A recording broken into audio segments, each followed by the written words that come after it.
The role of pressure in star formation.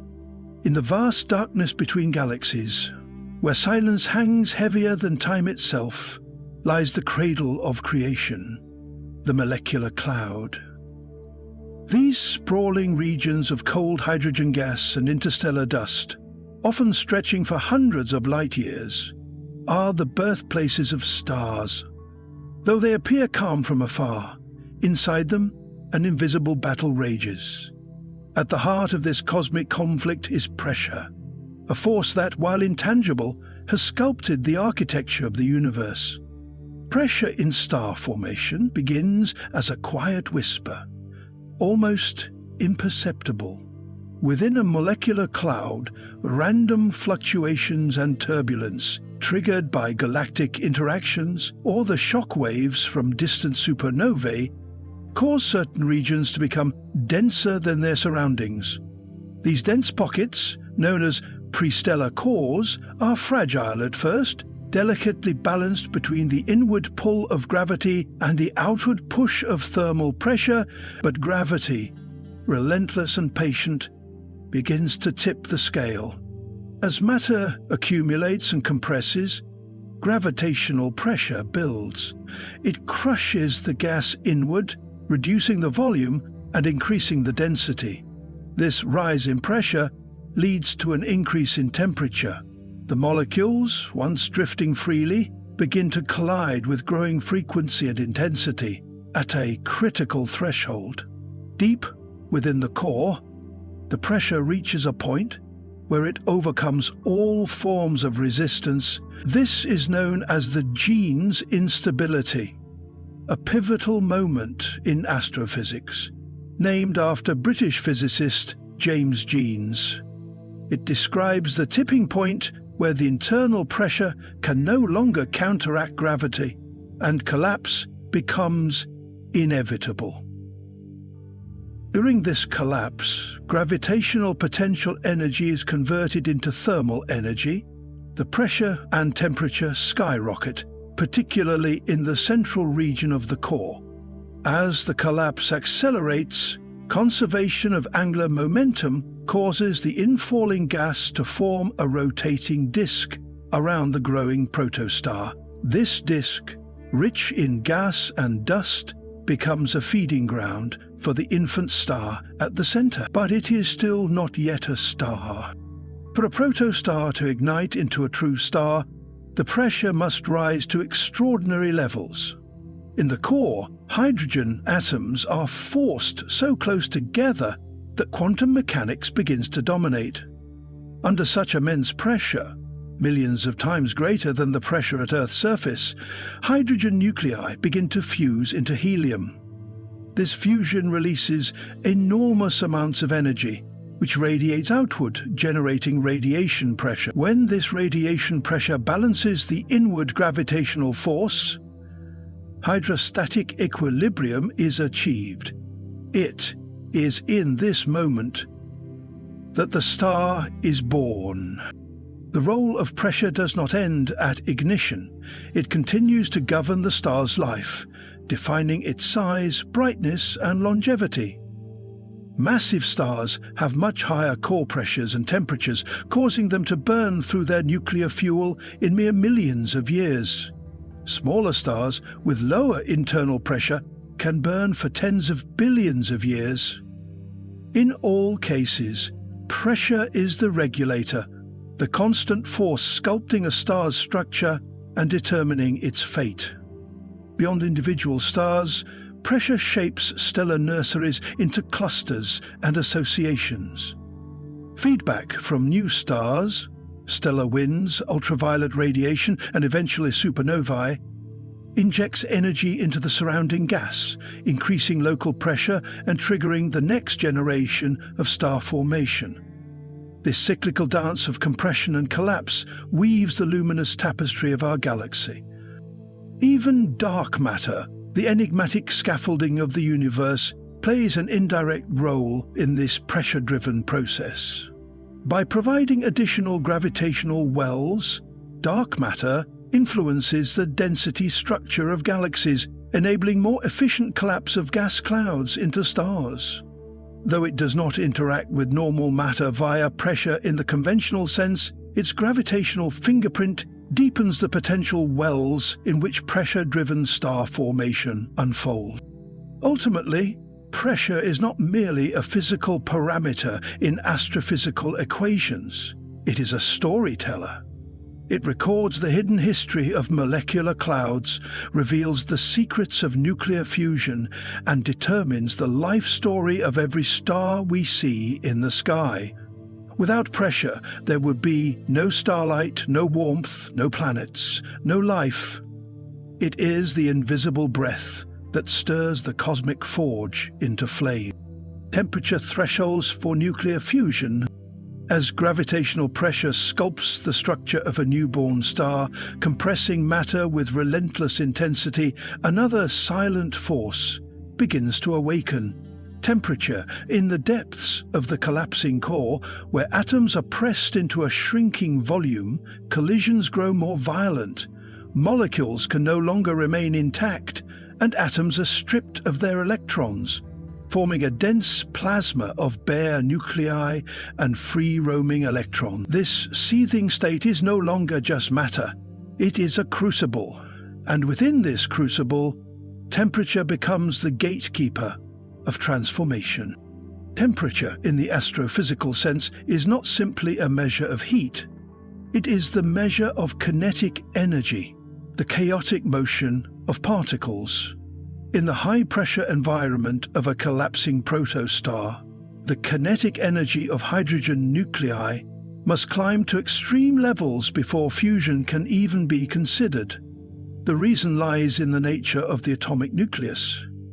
Each nucleus carries a positive charge, and as like charge is repelled, two hydrogen nuclei naturally resist coming close. This is known as the Coulomb barrier, and overcoming it requires an immense amount of energy that only incredibly high temperatures can provide. As the core's density climbs under gravity's hand, the temperature rises into the realm of millions of degrees. At around 10 million Kelvin, a threshold found through decades of theoretical modeling and observational inference, hydrogen nuclei, particularly isotopes like protium and deuterium, begin to slam together with enough speed to overcome their mutual repulsion. When they do, the strong nuclear force, which binds protons and neutrons inside atomic nuclei, takes over and fuses the nuclei together. In that instant, some mass is lost, converted directly into energy, as dictated by Einstein's equation, E=mc². This process is the beginning of nuclear fusion, the reaction that powers every star in the night sky. But not all fusion is the same. The temperature threshold determines which kind of fusion reaction dominates. In smaller stars like our Sun, the primary fusion pathway is the proton-proton chain. This reaction occurs at relatively lower temperatures, between 10 and 15 million Kelvin. But even this is scorching beyond human comprehension. Larger, more massive stars can reach internal temperatures exceeding 20 million Kelvin or more, enabling a faster and more efficient reaction known as the CNO cycle, where carbon, nitrogen, and oxygen atoms act as catalysts in the fusion of hydrogen into helium. Beyond hydrogen, the fusion of heavier elements requires even higher temperatures. Helium fusion, or the ʻOumuamua process, begins at approximately 100 million Kelvin, producing carbon and oxygen. In the later stages of a massive star's life, when the hydrogen and helium have been largely consumed, temperatures in the core can rise to several 100 million Kelvin. At these blistering levels, elements like carbon, neon, and silicon undergo fusion, producing ever heavier nuclei, leading up to iron, the endpoint of exothermic fusion. Iron, however, is a threshold. Fusing it does not release energy, it consumes it. This sets the stage for collapse. But before that, it marks the limit of what temperature and fusion can achieve inside a living star. The role of temperature in this process is not just to ignite fusion, it is to determine the star's entire evolutionary path. The rate of nuclear burning, the balance of elements, the intensity of radiation pressure, and the stability of the core. All are ruled by temperature.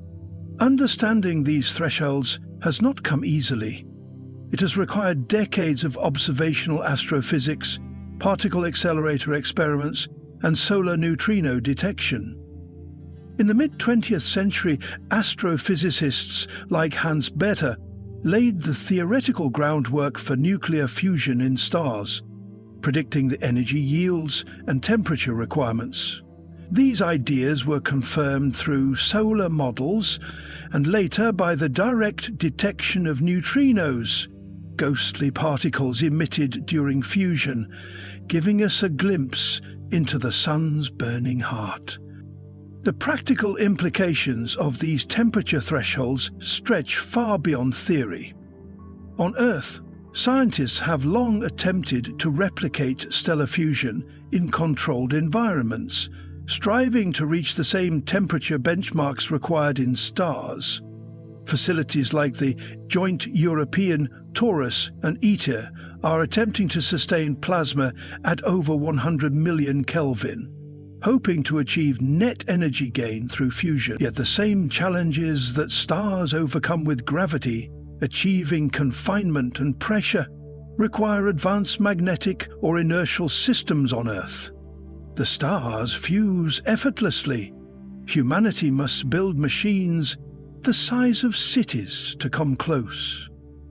In this cosmic narrative, temperature is not just a number. It is the switch that turns gravity's sculpting into fire, the threshold between collapse and brilliance. It is the force that defines not just the life of a star, but the elements it creates, the light it emits, and the story it leaves behind in its remnants.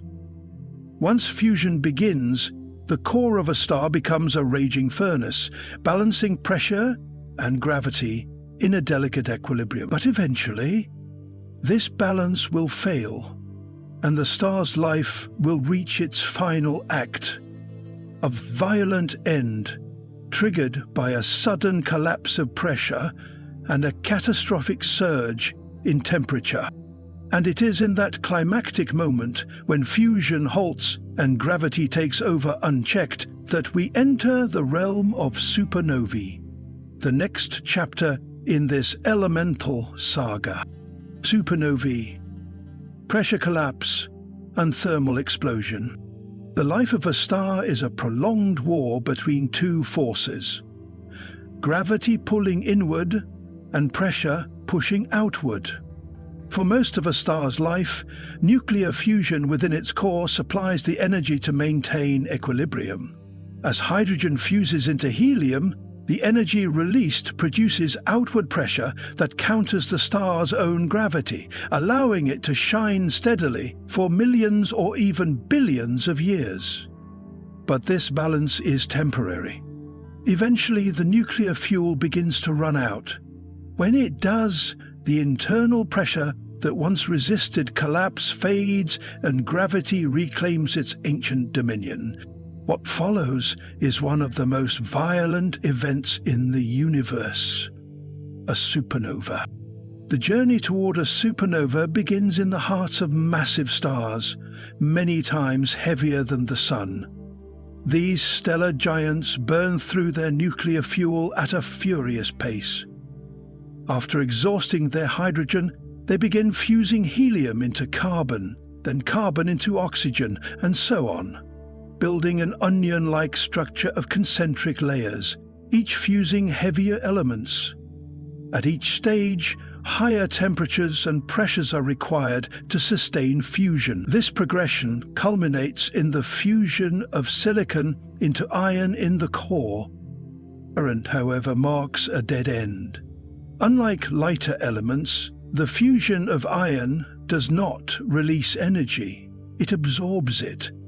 Once a star's core is predominantly iron, no further fusion reactions can generate the pressure needed to hold up the immense weight of the overlying layers. Gravity, no longer opposed by thermal pressure, takes over in a matter of seconds. The core collapses inward at nearly a quarter the speed of light. Densities soar, and atoms are crushed so tightly that protons and electrons merge into neutrons, releasing a flood of neutrinos in the process. This implosion halts only when the core becomes so densely packed with neutrons that further compression is resisted by quantum forces, specifically neutron degeneracy pressure.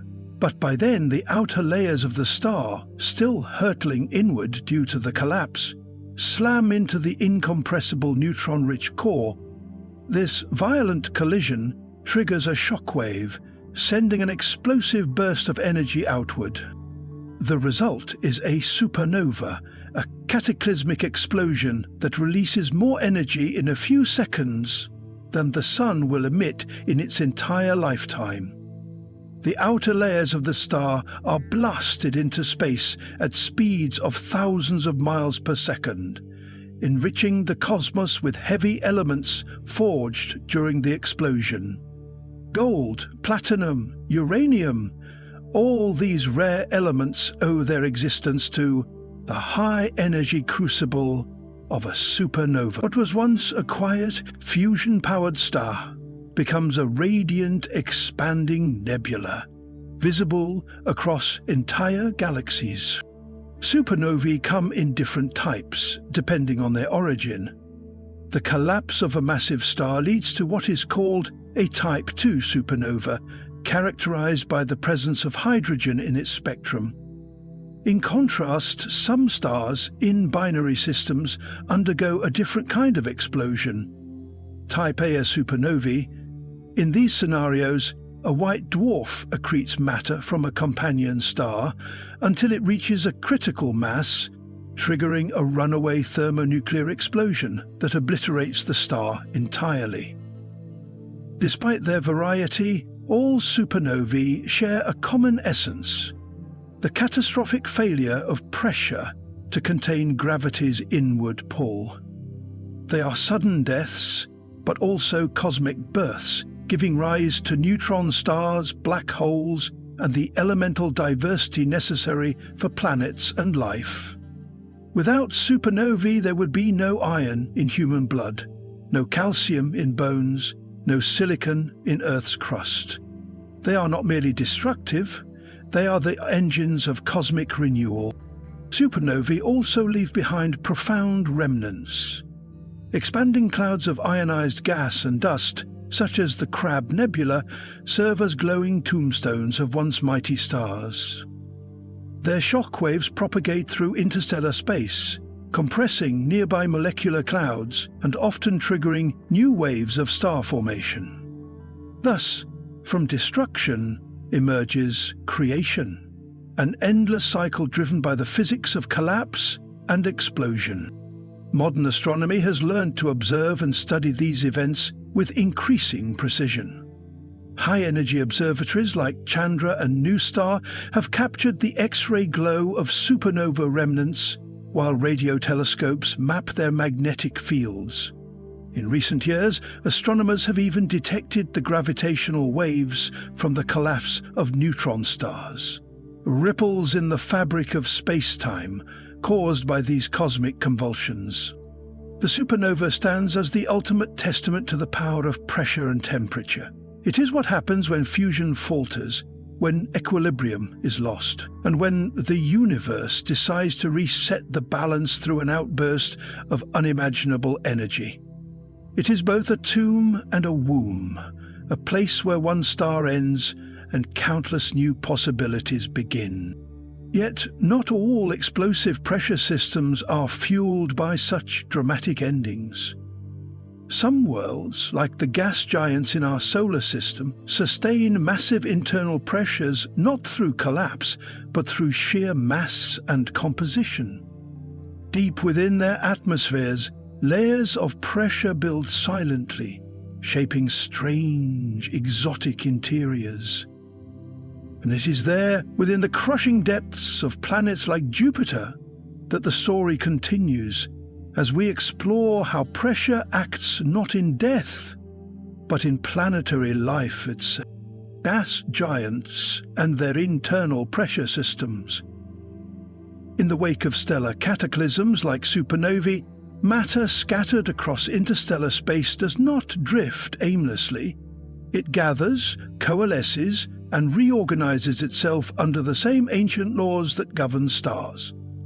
And within this cosmic ballet, not all gravitational conquests lead to fiery cores or nuclear ignition. Some massive objects form a different kind of monument to pressure, silent, cold, and shrouded in cloud. These are the gas giants, and within their depths lies a kingdom of pressure so immense it can transform the very nature of matter.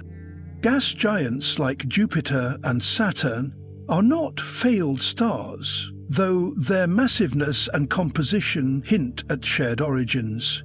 These planetary titans formed from the protoplanetary disks left behind by young stars, where abundant hydrogen and helium condensed into enormous envelopes surrounding smaller, rocky or icy cores. Unlike terrestrial planets, gas giants never ignited nuclear fusion in their centers, yet their sheer mass created a gravitational grip strong enough to crush their interiors into exotic states unknown on Earth. In the upper layers of these planets, the atmosphere is dominated by molecular hydrogen and helium, floating above clouds of ammonia, water, and methane. But as one descends deeper beneath the visible cloud tops, the pressure increases relentlessly. The weight of the gas above exerts a constant and growing force, compressing the material below into ever denser phases. This is no ordinary weather system. It is a vertical column of atmospheric compression that extends tens of thousands of miles downward. Inside Jupiter, for example, pressures grow so extreme that hydrogen, the lightest and most common element in the universe, undergoes a profound transformation.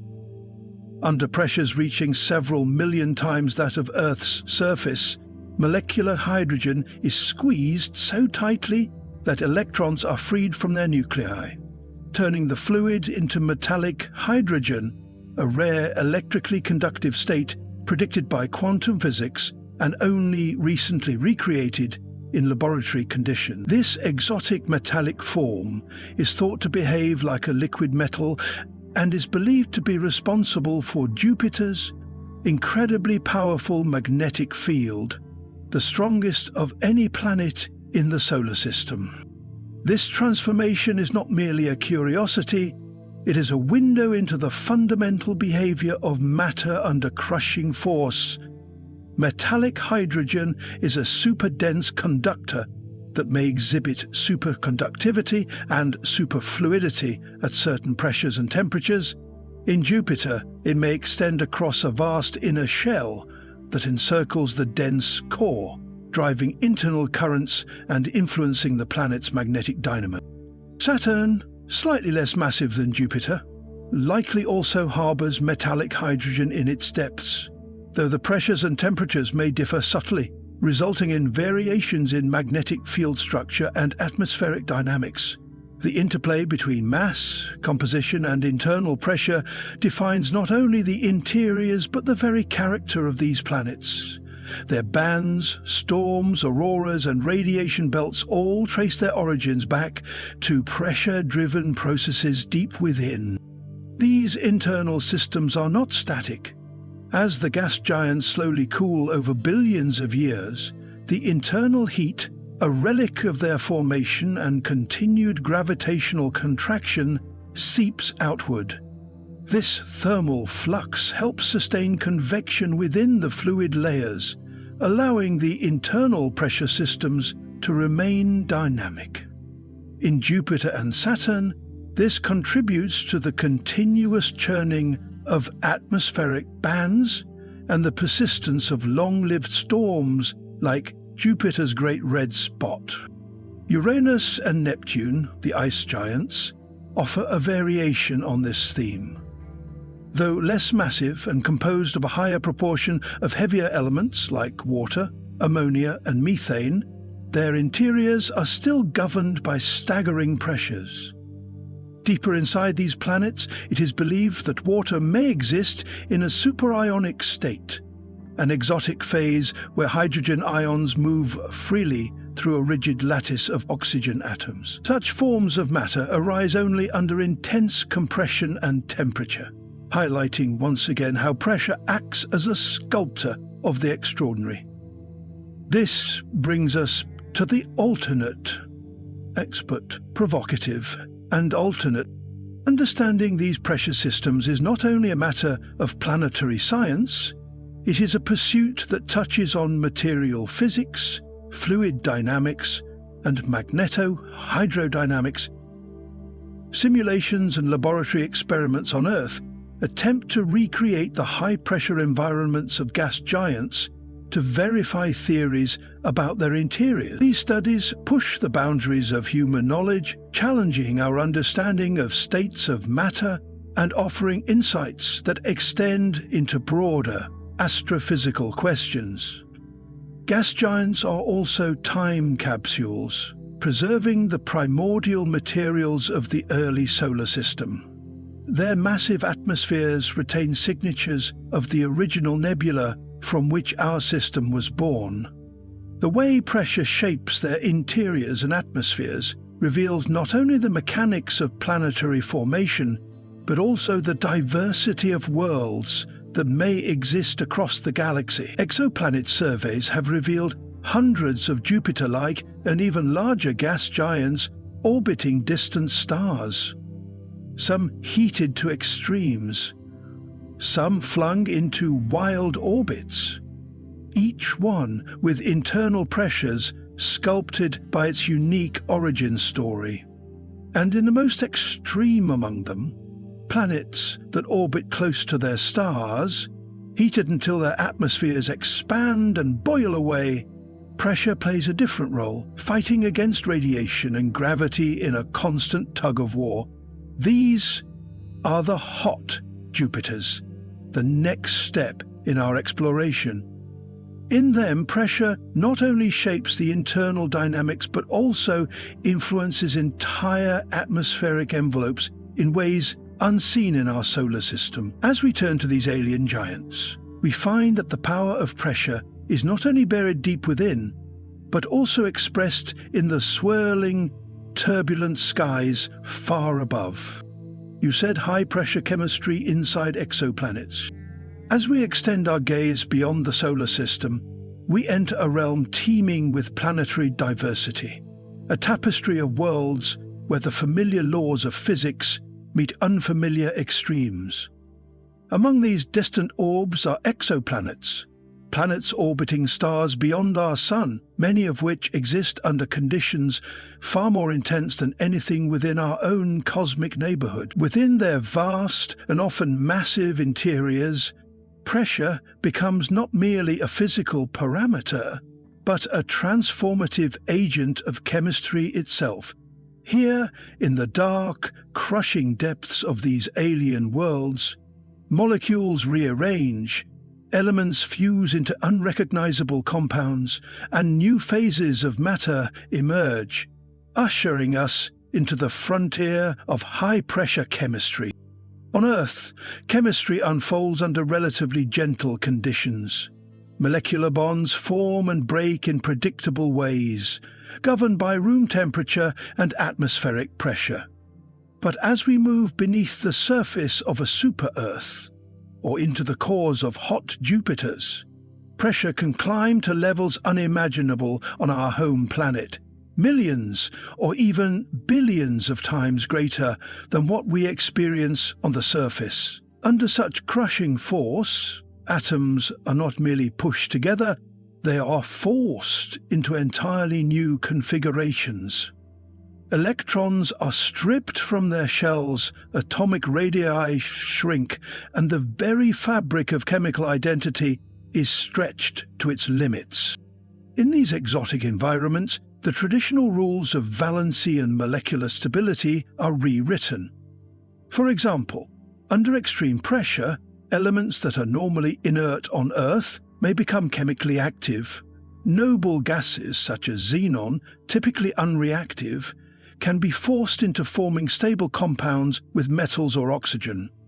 Sodium, an element familiar in table salt, transforms into a transparent insulator under pressure, defying its normal metallic behavior. Even water, the most essential and studied compound on Earth, adopts unfamiliar crystalline forms under pressure, forming phases like Ice 7 or Ice X, solids that exist not because of cold, but because of extraordinary compression. This pressure-induced transformation of matter plays a crucial role in defining the internal makeup and evolution of many exoplanets. Super-Earths, which possess masses several times that of Earth, are expected to have deep mantles and cores where high-pressure phases of silicates, carbonates, and iron alloys dominate.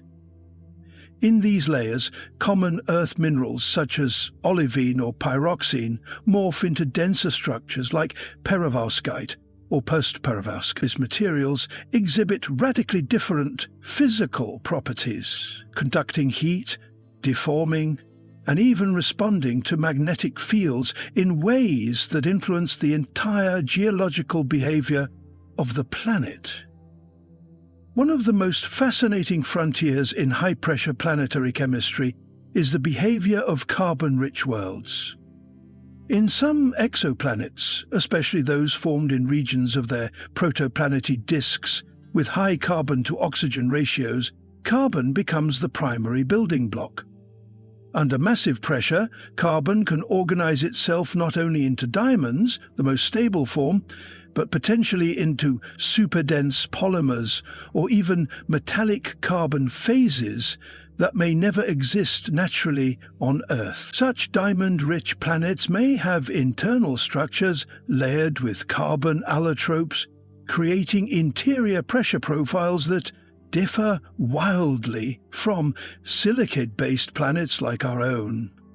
These high-pressure materials affect not only the composition but the dynamics of planetary interiors. The ability of a material to conduct heat, store energy, or resist deformation under pressure determines how heat escapes from a planet's core, how mantle convection operates, and whether a magnetic field is sustained over billions of years. In turn, these processes influence tectonic activity, volcanism, and the recycling of materials between surface and interior, all of which are critical to the potential for habitability. Our understanding of these chemical transformations does not rely solely on theory. Over the past few decades, high-pressure laboratories on Earth have been at the forefront of reproducing planetary conditions. Using diamond anvil cells, scientists can generate pressures approaching those found in exoplanetary cores, compressing samples between gem-grade diamonds to study how atoms behave in extreme environments. Coupled with high-powered lasers and synchrotron radiation, these experiments reveal phase transitions, bond rearrangements, and conductivity changes in real time, offering a glimpse into the alien chemistries shaping distant worlds. Astronomical observations add another layer to this puzzle. By studying the mass, radius, and density of exoplanets, scientists infer internal structures and compositions. Spectroscopic studies of atmospheres provide chemical fingerprints, while thermal emissions reveal heat flow that may hint at exotic interior processes. The James Webb Space Telescope and upcoming missions promise to deepen this understanding, allowing us to test high-pressure chemical predictions against the data gathered from real, far-off worlds. Yet despite all we've learned, the high-pressure interiors of exoplanets remain largely unexplored territory, a hidden domain where the familiar becomes foreign and every element behaves like a stranger. Here, pressure is not merely a modifier of chemistry, it is a creator of entirely new realities, a force that can push matter into states with no earthly counterpart. As we seek to understand these planetary hearts, another realm beckons just below the surface of our own world. There, hidden beneath the crust, lie vast regions where temperature and pressure interact in a different but no less complex dance. The gradients beneath Earth's surface hold secrets of their own, driving plate tectonics, feeding volcanic systems, and regulating the flow of heat that keeps our planet geologically alive. And so our exploration continues, from the deep hearts of alien worlds to the unseen engines beneath our feet. Thermal gradients beneath Earth's crust. While the high-pressure chemistries of distant exoplanets illuminate the extremes of planetary behavior, a subtler yet equally powerful narrative unfolds beneath our very feet. Here on Earth, the crust, the outermost shell of solid rock, is merely a thin veneer draped over a dynamic and restless interior. Beneath it lies a realm where temperature and pressure rise together in an intricate and layered ballet, giving rise to what geophysicists call thermal gradients. These invisible slopes of heat, increasing with depth, are not just geological curiosities. They are the engines that power tectonics, shape the continents, and sustain the magnetic field that protects life itself. The thermal gradient is, in essence, a measure of how temperature changes with depth beneath the surface. On average, for every mile one descends into Earth's interior, the temperature increases by roughly 20 to 25 degrees Celsius. However, this rate is far from uniform. It varies based on location, crustal thickness, rock type, and the presence of groundwater or magma. In tectonically active regions like mid-ocean ridges or volcanic arcs, the gradient is steep and volatile. In more stable continental interiors, it is shallower, but no less significant over geological time. This rise in temperature is not superficial. It stems from a variety of deep-seated sources.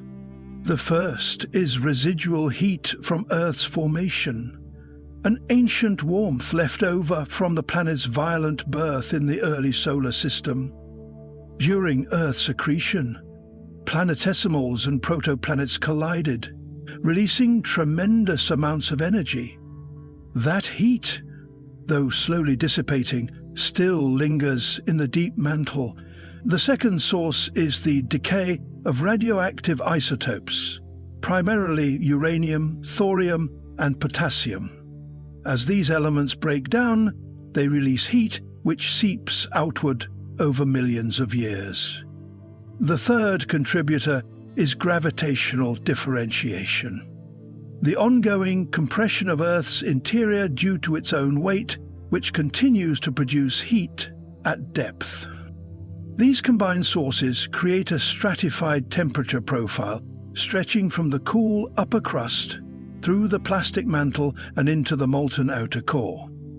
This gradient is what makes plate tectonics possible. As heat rises from the mantle, it creates convection currents that slowly shift the rigid plates of the lithosphere. These movements drive continental drift, mountain formation, ocean trench subduction, and earthquakes, phenomena that define the geological history of our world.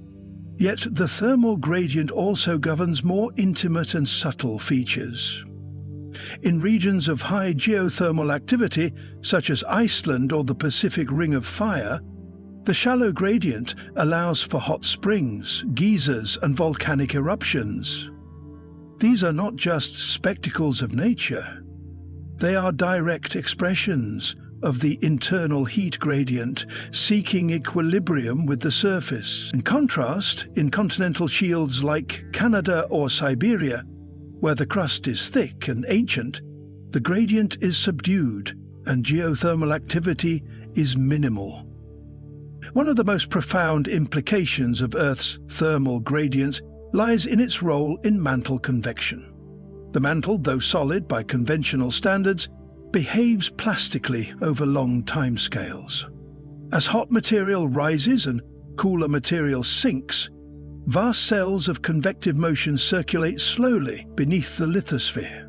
These motions not only redistribute heat, but also drag tectonic plates along their surfaces.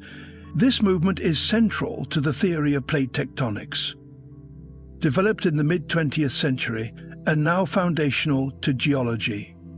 Without the temperature differences that drive these flows, Earth's surface would be geologically inert. In deeper regions near the boundary between the lower mantle and the outer core, the gradient steepens dramatically.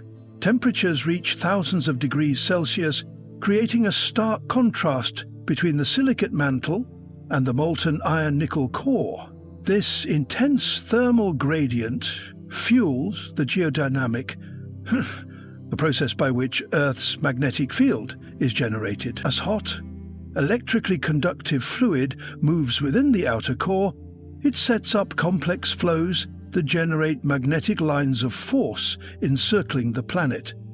This magnetic shield deflects solar wind and cosmic radiation, preserving the atmosphere and protecting life. Studying these gradients is a monumental task. Direct sampling is limited to a few miles of crust through boreholes like the Kola super-deep borehole in Russia or deep mine shafts in South Africa. To probe deeper, scientists rely on seismic wave studies, laboratory experiments that simulate high pressure and high temperature conditions, and sophisticated numerical models. Through these tools, they reconstruct a thermal map of Earth's interior, refining our understanding of how heat flows and where the boundaries of tectonic and magnetic behavior lie. The practical applications of this knowledge are vast. Geothermal energy, a renewable resource that taps into Earth's internal heat, depends on identifying regions with favorable thermal gradients. Earthquake prediction, mineral exploration, and even strategies for nuclear waste storage all hinge on a deep understanding of how temperature behaves beneath the crust. What emerges from this study is a vision of Earth not as a static rock, but as a thermodynamic system. A planet shaped and sustained by gradients of heat as much as by the force of gravity. These gradients have persisted for billions of years, and they continue to regulate the processes that make our world dynamic and habitable. And yet, Earth is not alone in harboring such thermal engines. Beyond our blue planet, across the cold reaches of the outer solar system, icy moons orbiting giant planets conceal mysteries of their own. Worlds where internal pressure and thermal gradients interact not with rock, but with ice and liquid water. Some of these frigid satellites may hold vast oceans beneath frozen crusts, warmed not by sunlight, but by internal forces. It is here that we turn next, to explore how pressure and heat combine beneath the icy shells of distant moons, and what those hidden seas may reveal about the possibility of life beyond Earth. In the intricate continuum of thermodynamic forces that shape the cosmos, few phenomena so vividly encapsulate the interplay of pressure, temperature, and density as the white dwarf. Emerging from the dramatic death throes of stars not massive enough to become neutron stars or black holes, white dwarfs are not simply remnants. They are the frozen echoes of stellar lifetimes, stabilized by one of the most exotic and unintuitive pressures in all of physics, electron degeneracy pressure. This invisible quantum force operates not in the classical realm of temperature and volume, but in the deeply probabilistic domain of quantum mechanics, where the identities of particles and the uncertainty of their positions define physical reality itself. White dwarfs originate when stars similar in mass to our Sun exhaust their nuclear fuel. Lacking the mass to trigger further fusion beyond helium, these stars shed their outer layers into space, forming elegant planetary nebulae. What remains is the dense hot core, a stellar ember composed mostly of carbon and oxygen. But without nuclear fusion to counteract the force of gravity, this core should collapse under its own immense weight. Instead, it reaches a state of equilibrium governed not by heat or radiation, but by the Pauli exclusion principle, a cornerstone of quantum theory that dictates that no two electrons can occupy the same quantum state simultaneously. As gravitational collapse attempts to compress the stellar matter further, electrons are forced into increasingly compact spaces, resisting further compression. This resistance creates electron degeneracy pressure, a purely quantum mechanical phenomenon that acts independently of temperature. This type of pressure has no classical analog, unlike gas pressure, which increases with heat, or radiation pressure, which is tied to photon emissions. Degeneracy pressure exists even at absolute zero. It arises from the limitations imposed by quantum uncertainty and the indistinguishability of particles. As electrons are squeezed closer together, their momentum increases, not from thermal agitation, but from their confinement in space, generating a pressure that halts gravitational collapse. This balancing act is delicate. A typical white dwarf may contain the mass of the Sun compressed into a volume similar to that of the Earth, resulting in average densities of hundreds of thousands of grams per cubic centimeter. The surface gravity of such an object is nearly 100,000 times that of Earth.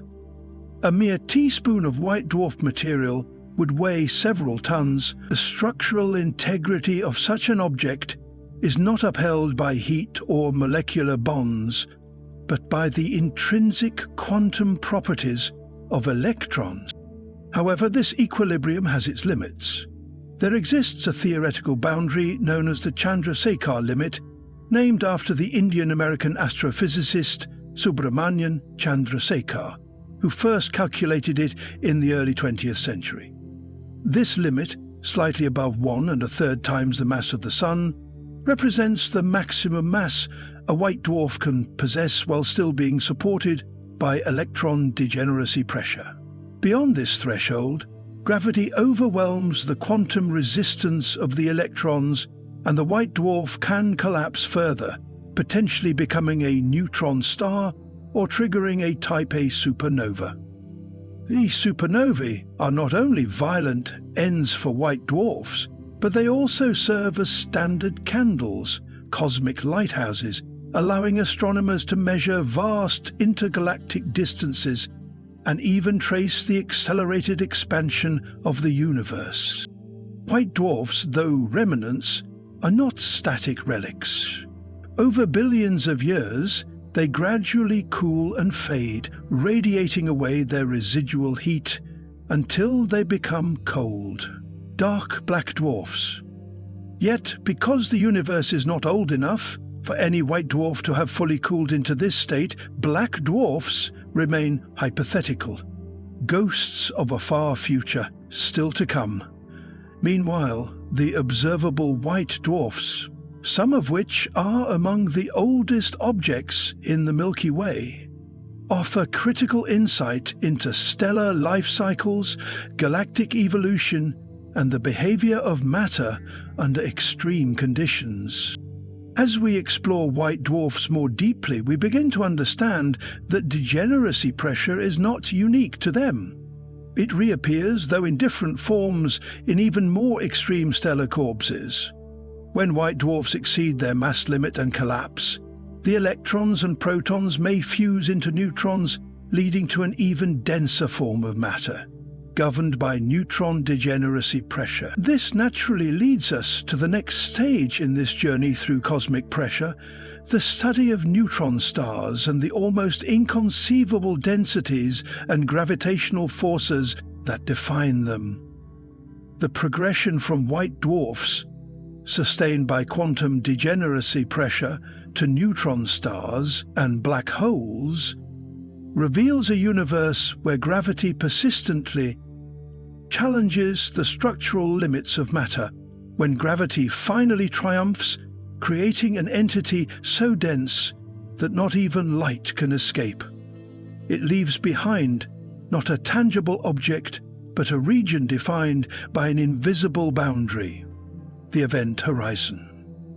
Yet, long before matter vanishes into this horizon, it undergoes a violent and radiant transformation. In the swirling chaos that surrounds a black hole, this region, known as the accretion disk, is not merely a feature of cosmic architecture. It is one of the hottest and most energetic phenomena in the known universe, where gravitational forces are so intense and frictions so extreme that temperatures soar to levels that rival stellar cores.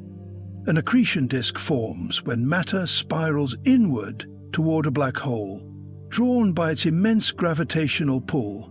This matter, often gas, dust, and even fragments of stars, is not pulled straight in. Instead, due to the conservation of angular momentum, it whirls around the black hole, flattening into a rapidly rotating disk. As it orbits, each particle of infalling matter experiences drag and friction, not only against other particles, but also against intense magnetic fields and turbulent plasma currents. This frictional interaction converts gravitational potential energy into thermal energy, heating the disk to extraordinary temperatures. In the outer regions of the accretion disk, temperatures are already fierce, hot enough to ionize hydrogen and emit copious amounts of visible light and ultraviolet radiation. But as matter spirals closer to the event horizon, it accelerates, compresses, and heats to even more extreme levels. Near the innermost stable circular orbit, which marks the closest distance matter can orbit before plunging into the black hole, temperatures can reach millions of degrees. At these inner radii, the disk emits high-energy X-rays and even gamma rays. This emission provides astronomers with a critical window into black hole behavior, for while the black hole itself emits no light, its accretion disk blazes with radiation. These staggering temperatures are not uniform throughout the disk. Rather, they follow a radial temperature gradient, dropping off with increasing distance from the black hole. The precise distribution depends on multiple variables, including the mass of the black hole, the rate of accretion, the viscosity of the plasma, and the disk's geometry. Supermassive black holes at the centers of galaxies can generate massive accretion disks that stretch across light years and operate at slightly cooler but still luminous temperatures, while stellar mass black holes have more compact, ferocious disks where heat and X-ray output peak dramatically. Another key factor contributing to the thermal dynamics of accretion disks is magnetic turbulence, particularly from the magneto-rotational instability. This phenomenon occurs when weak magnetic fields within the disk amplify and destabilize, converting rotational energy into heat and creating turbulence that enhances angular momentum transport. This allows outer disk material to move inward, while pushing inner disk material further toward the black hole, feeding the accretion process and sustaining the disk's blistering temperatures. Some of the most extreme temperatures ever observed in space emerge from these disks, particularly in quasars, galactic nuclei powered by supermassive black holes. These objects can outshine entire galaxies due to their accretion disks, releasing energy equivalent to trillions of suns. Even in closer systems, like X-ray binaries, where a black hole feeds off a companion star, the accretion disk glows intensely in high-energy bands, betraying the presence of the otherwise invisible black hole. Radiation pressure in the innermost disk regions can become so intense that it begins to counteract gravitational pull, potentially stalling or even reversing accretion in certain cases.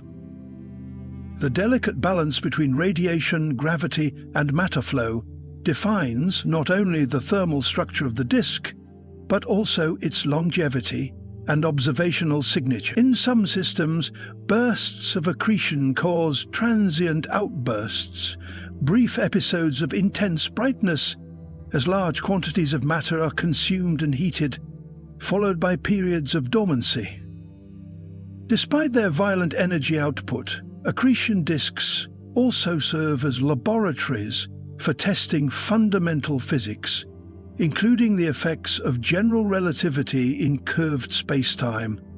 Light emitted near the event horizon experiences gravitational redshift and time dilation, effects that have been measured and used to confirm the predictions of Einstein's equations. In fact, by analyzing the broadening of spectral lines from accretion disks, astrophysicists can determine the spin rate of black holes and infer their mass and angular momentum. And yet, as fierce as these accretion disks may be, they do not represent the end of a black hole's influence. In some cases, material in the inner disk is not consumed at all. Instead, it is redirected along the black hole's magnetic poles and launched into space as relativistic jets, narrow, high-speed streams of charged particles that extend for thousands or even millions of light-years.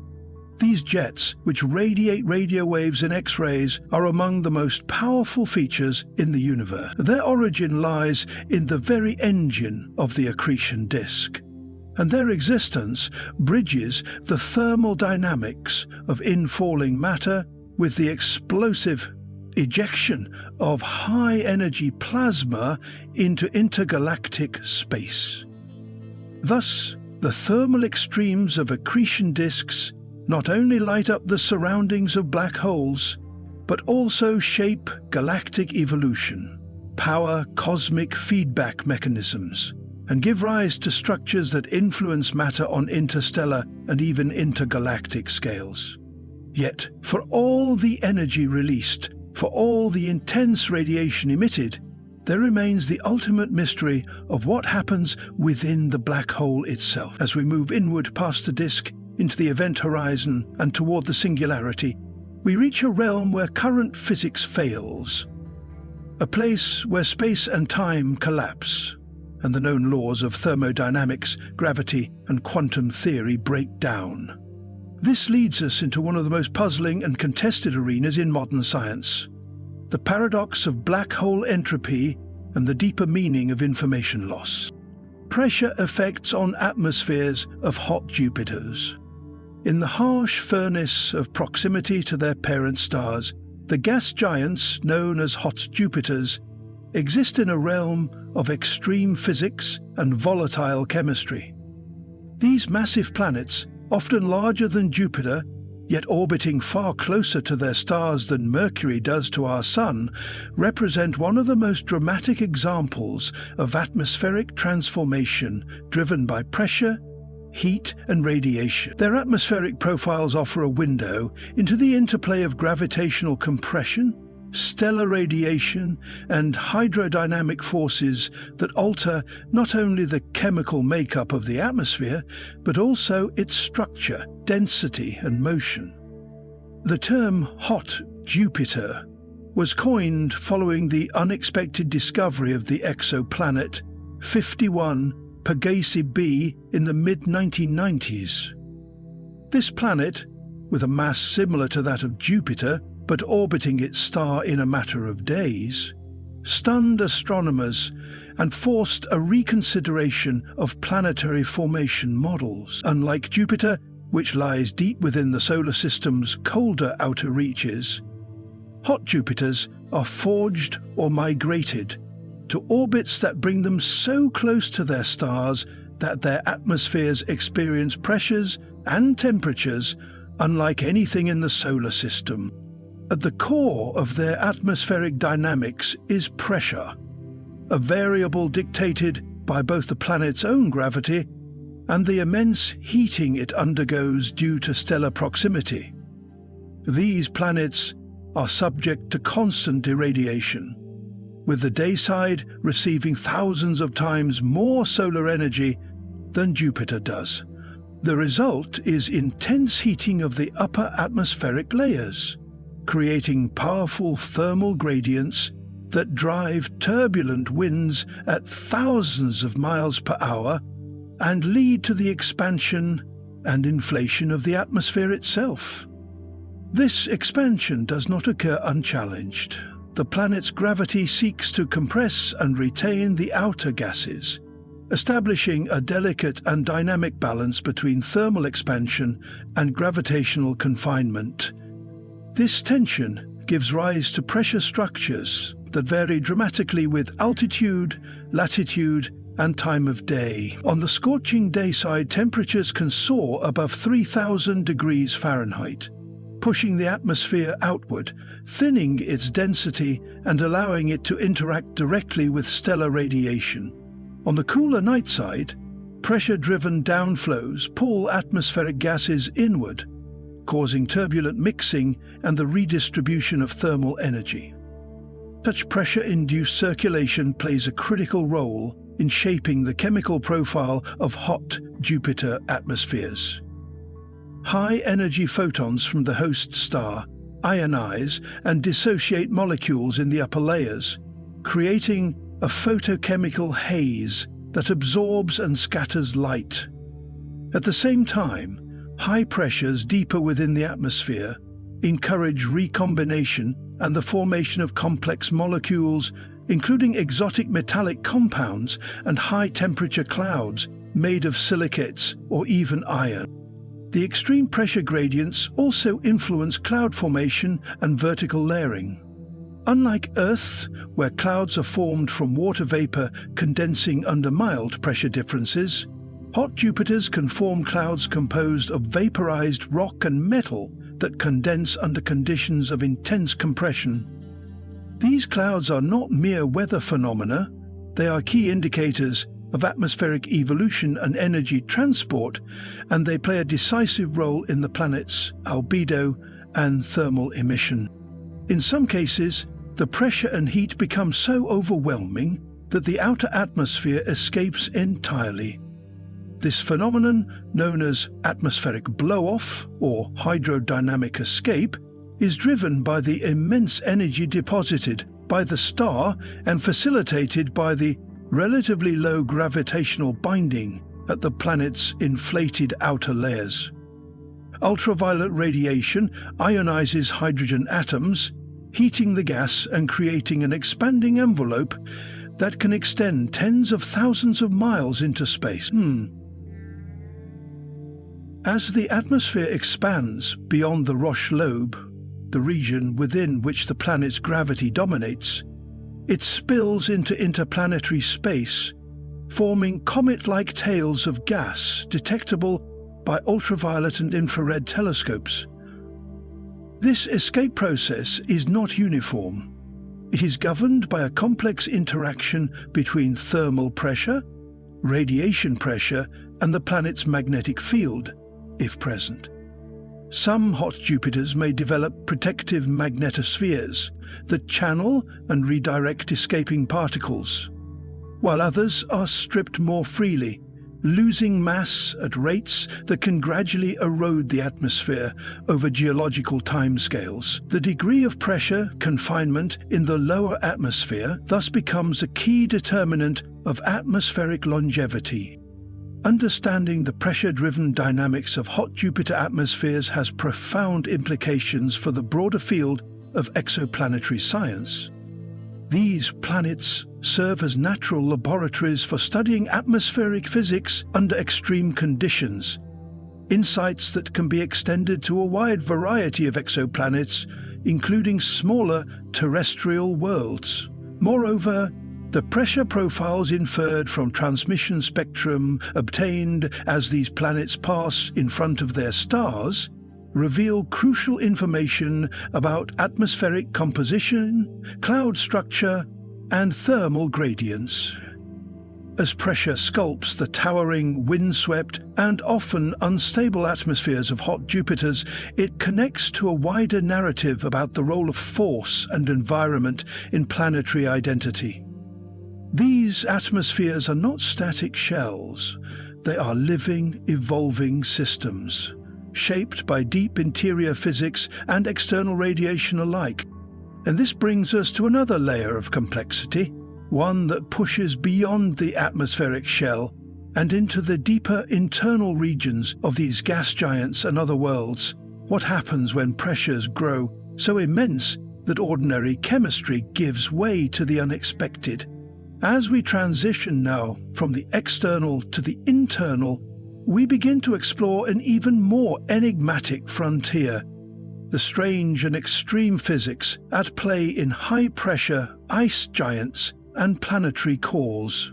In the next segment, we journey deeper into matter itself, confronting the exotic behaviors of degenerate states in ultra-dense worlds. The boiling and freezing points across alien worlds. As we drift farther from the blistering atmospheric pressure zones of hot Jupiters, where gas expands and escapes into space, we arrive at another crucial frontier of planetary science, one that is deceptively simple, yet extraordinarily complex. The boiling and freezing points of substances across alien worlds. On Earth, we are intimately familiar with the behavior of water. It freezes at 32 degrees Fahrenheit, boils at 212, and behaves in ways foundational to life, weather, and geology. But this neat system of phase changes exists only because of Earth's specific atmospheric pressure and temperature. Change the pressure, alter the gravity, introduce alien chemistry or exotic atmospheres, and the rules of boiling and freezing transform, sometimes across the cosmos. These transformations are not anomalies, they are the norm. The very notion of a boiling point is not a fixed quantity, it is a dynamic property that depends heavily on ambient pressure. On Earth, sea level pressure allows water to boil at what we define as normal.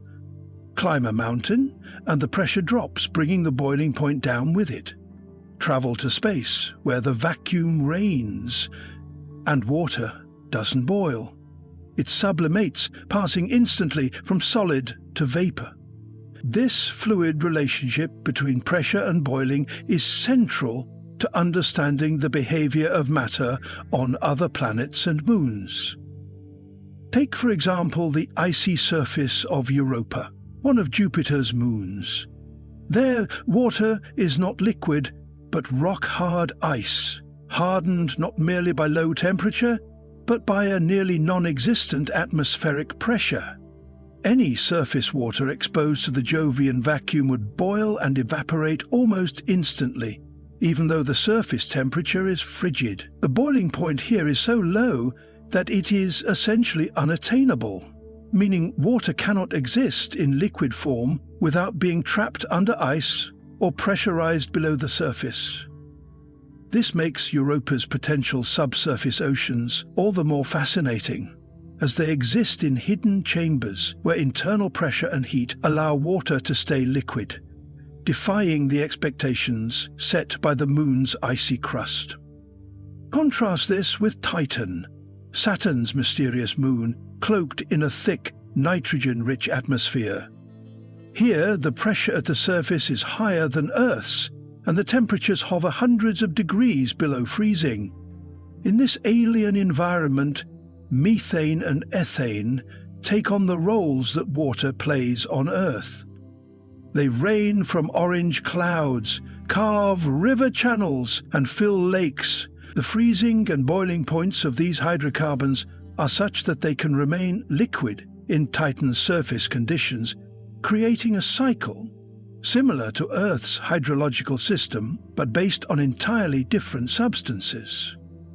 On Titan, methane freezes at temperatures far below those survivable by terrestrial life, and it boils at temperatures that would still be lethally cold to any Earthborn species. This reveals how fluid behavior is entirely contextual, tied to the chemistry of a world and its pressure-temperature profile.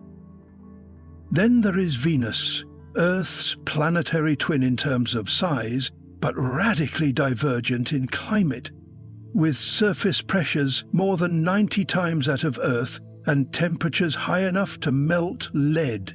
The boiling points of most substances are pushed upward dramatically. Water, even if it somehow reached the surface of Venus, would not survive. It would superheat into steam instantly and be destroyed by photodissociation in the upper atmosphere. Even metals like zinc or bismuth have their boiling points challenged by Venusian conditions. The combination of immense pressure and extreme temperature reshapes the phase behavior of virtually all known elements and compounds. Beyond our solar system, the rules continue to bend. On planets orbiting red dwarfs, where stellar radiation is intense but uneven, it's possible to find tidally locked planets, with one face perpetually scorched and the other in eternal shadow. On such a planet, the boiling and freezing points of the same substance could occur simultaneously within a span of just a few hundred miles. Imagine oceans frozen on one hemisphere and boiling violently on the other, driven solely by planetary orientation and the limited redistribution of heat through wind and oceanic currents. This duality forces us to redefine the very concept of a stable phase, something that seems immutable on Earth, but is profoundly fluid across the universe. There are also planets with ultra-low gravity, where atmospheric pressure is so weak that substances boil at near cryogenic temperatures, and where freezing points are essentially irrelevant because liquids cannot exist long enough to solidify. Such environments may favor the existence of exotic fluids, liquids composed of hydrogen, helium, or even silicates, that behave very differently under low gravity and low pressure conditions. These fluids often transition between phases in ways that do not even resemble the familiar liquid-gas model from Earth, but instead include supercritical phases, where distinctions between boiling and evaporation disappear altogether. Boiling and freezing also depend on atmospheric composition. A planet dominated by carbon dioxide, like Mars, has a freezing point for that gas at around -109 degrees Fahrenheit, allowing for seasonal frost deposits and dry ice clouds. But on Mars, water behaves chaotically. It freezes quickly and boils at relatively low temperatures because the atmosphere is so thin. As a result, stable liquid water is extremely rare, limited to momentary appearances in briny flows or deep subsurface aquifers where pressure can remain high enough to defy surface evaporation. As we explore exoplanets with atmospheres made of hydrogen sulfide, ammonia, or even vaporized metals, we must account for how these exotic gases shift phase boundaries. An atmosphere composed of sodium vapor might produce metallic rains under the right conditions, with freezing and boiling points that are utterly alien to terrestrial biology. Such atmospheres may even exist in temperature-pressure regimes where known chemistry begins to break down, where electron orbitals deform, and elements behave in ways not previously recorded. Furthermore, high-pressure environments, such as those found in the interiors of gas giants, cause familiar substances to take on unfamiliar forms. Under pressures of millions of atmospheres, hydrogen becomes metallic, a phase that does not occur naturally on Earth, but is predicted and now partially observed in lab conditions. In this state, boiling and freezing lose their traditional definitions, replaced by quantum mechanical transitions and phase boundaries that defy intuition. These metallic fluids may form oceans of liquid metal beneath the cloud tops of Jupiter or Saturn, changing our understanding of conductivity, magnetism, and planetary heat transfer. Thus, across the universe, boiling and freezing points are not simple thresholds, but fluid, context-driven phenomena shaped by pressure, temperature, chemical identity, gravity, and planetary evolution. They tell a deeper story about each world, not just what substances are present, but how those substances behave, move, interact, and transform under the forces that shape planetary environments. As we continue to investigate how matter behaves across such diverse alien landscapes, a new challenge emerges. How do we decode the structure of atmospheres and materials in places we cannot yet touch? How do we measure pressure, temperature, phase, and composition at thousands or even millions of miles away? The next part of our exploration delves into these remote sensing techniques and the intricate velocity fields that reveal the hidden dynamics of expanding galaxy clusters, where the movement of gas and dark matter plays a cosmic symphony written in pressure, gravity, and time. In the frozen frontiers of our solar system and beyond, there exists a geological phenomenon so alien, so quietly powerful, that it challenges our very definition of volcanic activity. Cryovolcanism, volcanoes that do not erupt molten rock, but instead expel volatile ices and liquids, represents a chapter of planetary science that pushes the boundaries of our understanding about what it means for a world to be geologically alive. Far from the incandescent calderas of Earth or the towering lava fountains of Jupiter's moon Io, cryovolcanoes operate under entirely different rules, governed not by fire and magma, but by extreme cold, pressure, and the strange physics of exotic ices. The term cryovolcano was first coined in the late 20th century, as planetary scientists began examining peculiar surface features on icy moons, such as Triton, Europa, and Enceladus. These worlds, orbiting gas giants in the cold outer reaches of the solar system, were once believed to be dormant, lifeless balls of frozen rock and ice. But data returned from Voyager, Galileo, and later Cassini spacecraft missions painted a radically different picture.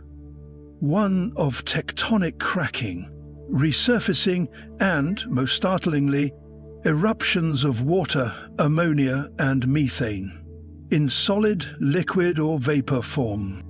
Cryovolcanism begins deep below an icy crust, in a hidden interior warmed not by solar radiation but by tidal flexing. This process, driven by the gravitational tug-of-war between a moon and its parent planet, generates internal friction, creating enough heat to melt subsurface ice into pockets of briny, volatile-rich liquid.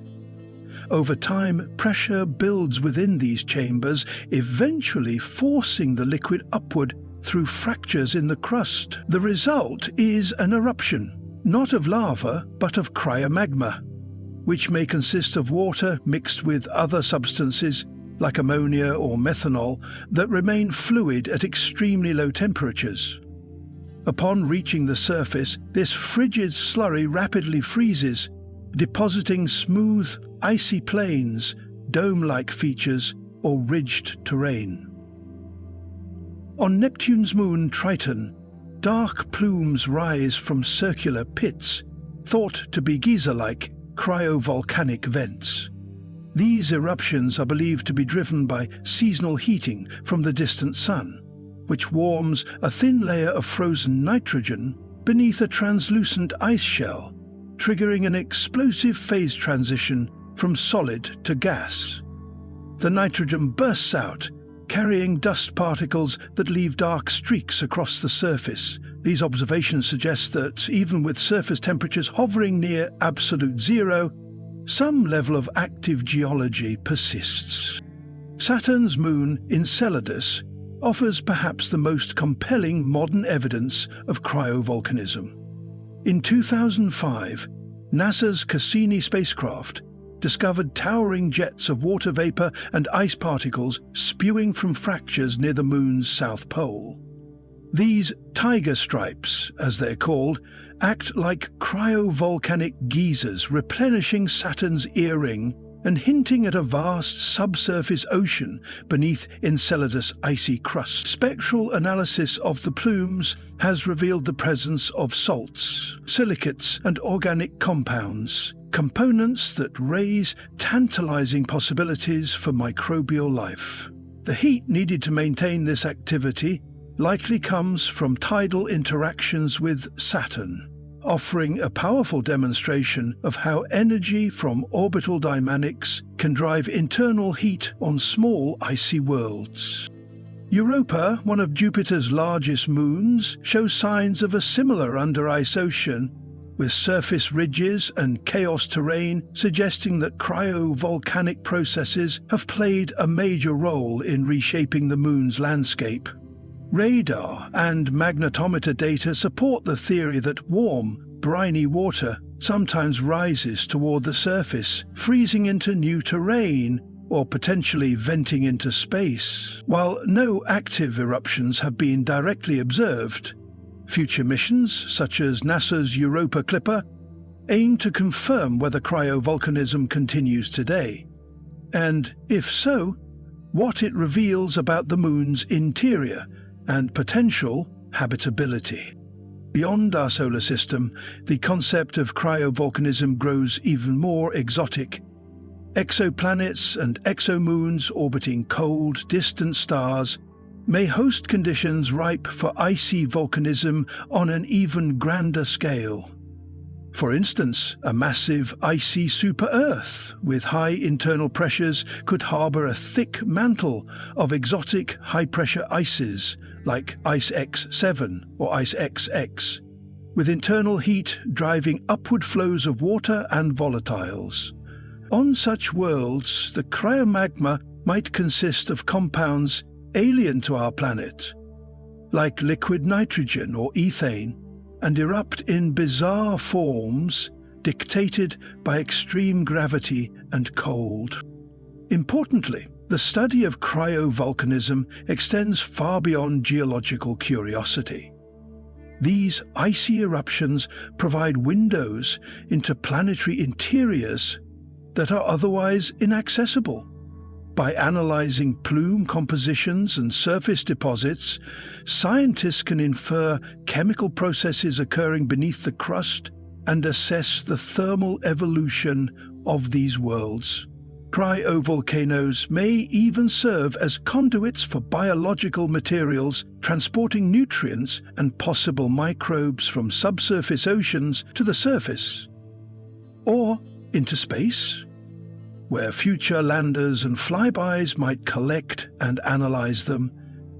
The mechanisms that enable cryovolcanism underscore a broader truth in planetary science, that heat, pressure and fluid dynamics operate in diverse and surprising ways across the cosmos. Volcanism, once thought the exclusive domain of molten rock and high temperatures, now encompasses a spectrum of processes adapted to the unique conditions of each world. In doing so, it bridges the gap between what we know of Earth and the broader mechanics of the universe. As we trace the glacial breath of cryovolcanoes across distant moons and frozen exoplanets, we are reminded that planetary activity takes many forms. Even in the outer solar system, where sunlight is weak and temperatures plunge, nature finds a way to reshape the surface, release internal energy, and perhaps even support life. From the ghostly plumes of Enceladus to the shadowed fractures of Europa, cryovolcanism invites us to rethink where and how geological vitality might emerge. This dynamic reality of frozen eruptions naturally leads to deeper questions about the atmospheric and surface conditions of these alien worlds, particularly the role of radiation and cosmic energy in influencing their evolution.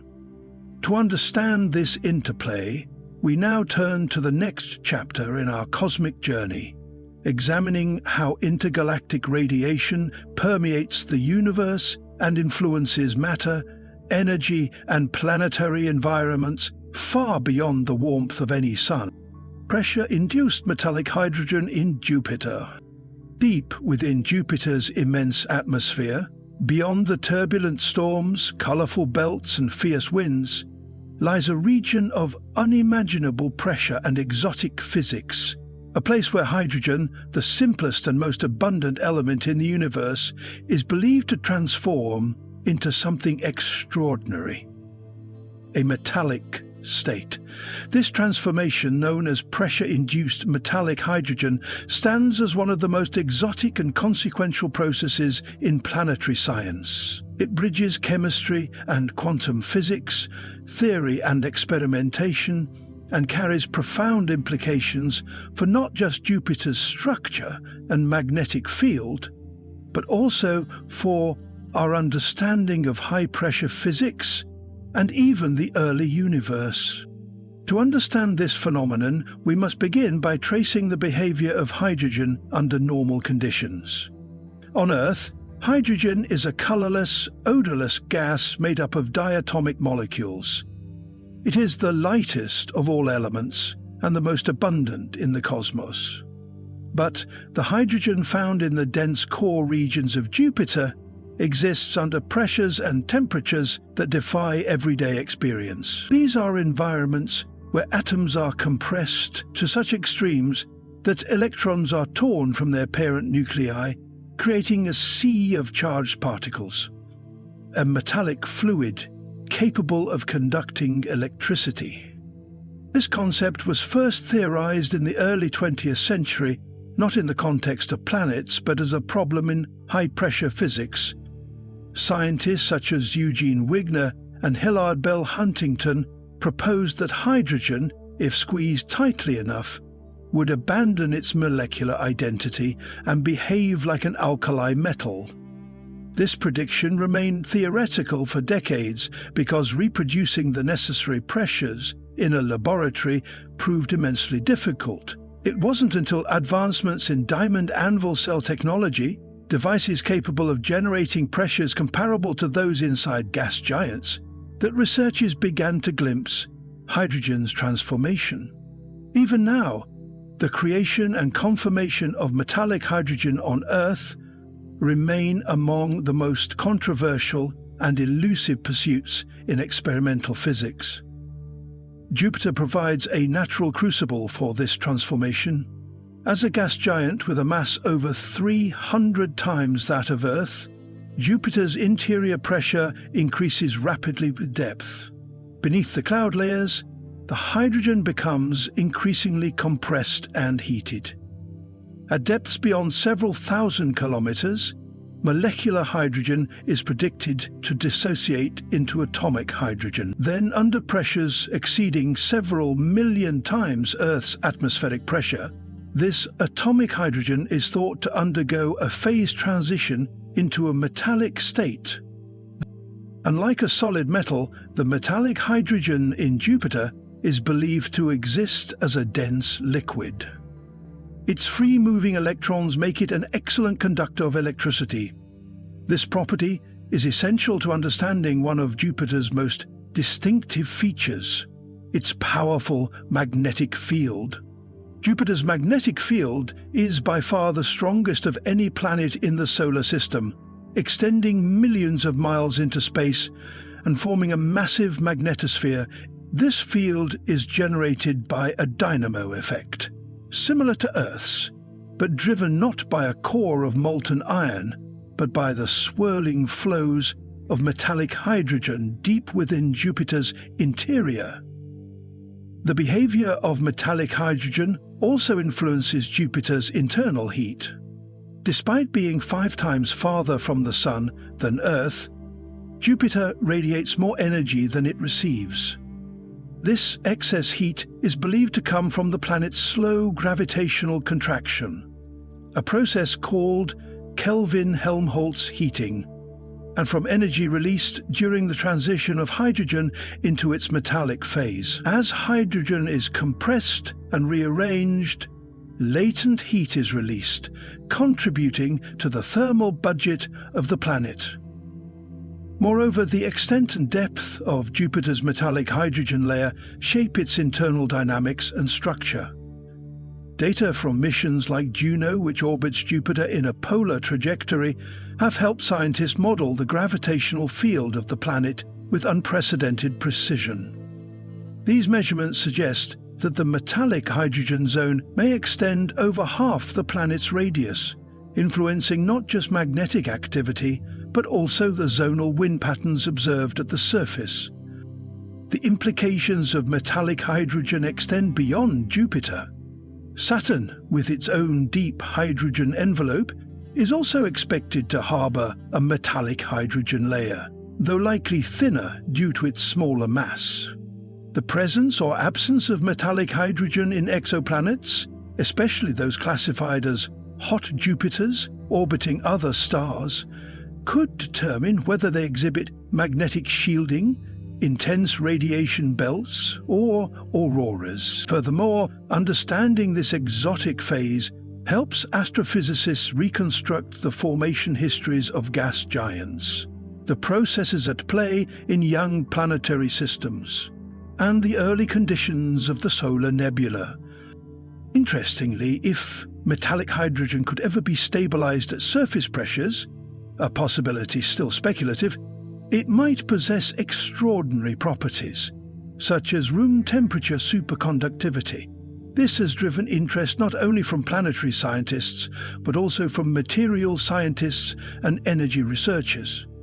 A material that could conduct electricity with zero resistance at room temperature would revolutionize energy transmission, magnetic levitation, and computational systems. Yet such possibilities remain firmly in the realm of theoretical projections until the extreme environments of Jupiter can be reproduced and controlled on Earth.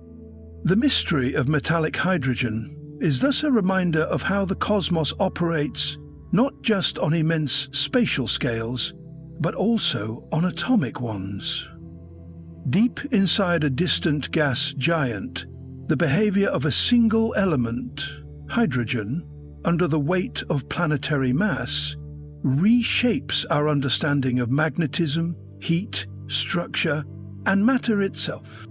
And as we transition from the crushing depths of Jupiter's interior, where pressure transforms hydrogen into a metallic sea, we ascend again to explore the subtle temperatures that shape distant planets. For just as pressure alters states deep within, it also defines the limits of existence at the surface. We now turn to the thin boundaries where matter freezes and boils, across alien worlds where atmospheres are sparse, temperatures are strange, and the rules we take for granted on Earth are rewritten with every orbit. In the immense theatre of the Jovian system, where gravity sculpts moons into tortured, shifting landscapes, no celestial body is more violently alive than Io. This tiny, mottled moon, no larger than Earth's own satellite, is a world in perpetual agony, its surface rent open time and again by the explosive forces churning beneath. It is a world where lava lakes bubble and boil, not just as fleeting eruptions, but as enduring features of its geologic personality. The thermal dynamics of Io offer a vivid lens into planetary heat mechanics, tidal flexing, and the boundaries of volcanism beyond Earth. Io is the most volcanically active body in the solar system, a title it owes not to its size or composition alone, but to the relentless gravitational torture exerted by Jupiter and its neighbouring moons, Europa and Ganymede. These bodies participate in what's known as a Laplace resonance, a synchronized orbital dance that causes Io's path to periodically elongate, increasing the tidal forces it experiences. As Io's interior is pulled and compressed, frictional heat is generated deep within. Unlike Earth, where heat emerges slowly and sporadically, Io's heating is persistent and violent. The consequence is an interior perpetually under siege, with molten silicates constantly seeking escape through fractures and vents across its tortured crust. Among Io's most fascinating features are its lava lakes, immense molten basins that remain liquid not for hours or days, but for years, possibly centuries. Lake Patera, the most famous of these, spans more than 100 miles across, dwarfing any terrestrial volcanic structure. What makes these lava lakes so remarkable is not just their size, but their dynamic behavior. Infrared observations have revealed periodic brightening events on Loki, suggesting cycles of crustal overturn. Essentially, the surface of the lake cools, forming a thin crust that eventually sinks under its own weight, allowing fresh lava to well up in its place. This pulsing activity is not random. It follows a thermal rhythm driven by Io's internal heat budget and the changing tidal stress imposed by Jupiter's gravity. The composition of Io's lava is equally compelling. Unlike the basaltic flows common on Earth, Io's lava is believed to be ultramafic, composed of magnesium-rich silicates that melt at temperatures well above 2,000 degrees Fahrenheit.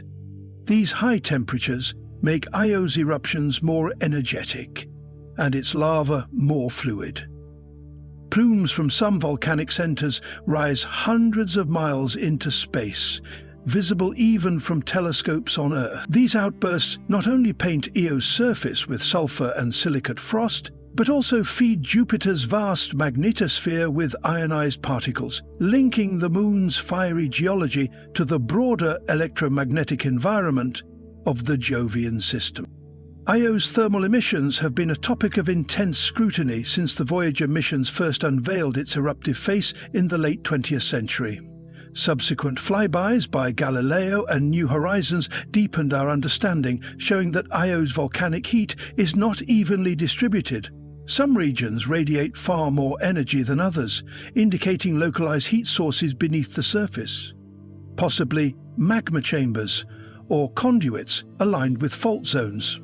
Recent observations using adaptive optics and space telescopes have begun to resolve surface details on a finer scale, allowing researchers to track heat flow patterns over time. These studies suggest that Io's volcanic power is both deeply rooted and constantly evolving, a testament to the intricate feedback loop between interior heat, crustal structure, and orbital dynamics. Despite its frenetic geological pace, Io also teaches us about stability in extremity. Its lava lakes do not simply erupt and vanish. They are systems, governed by physics as robust as those shaping Earth's continents.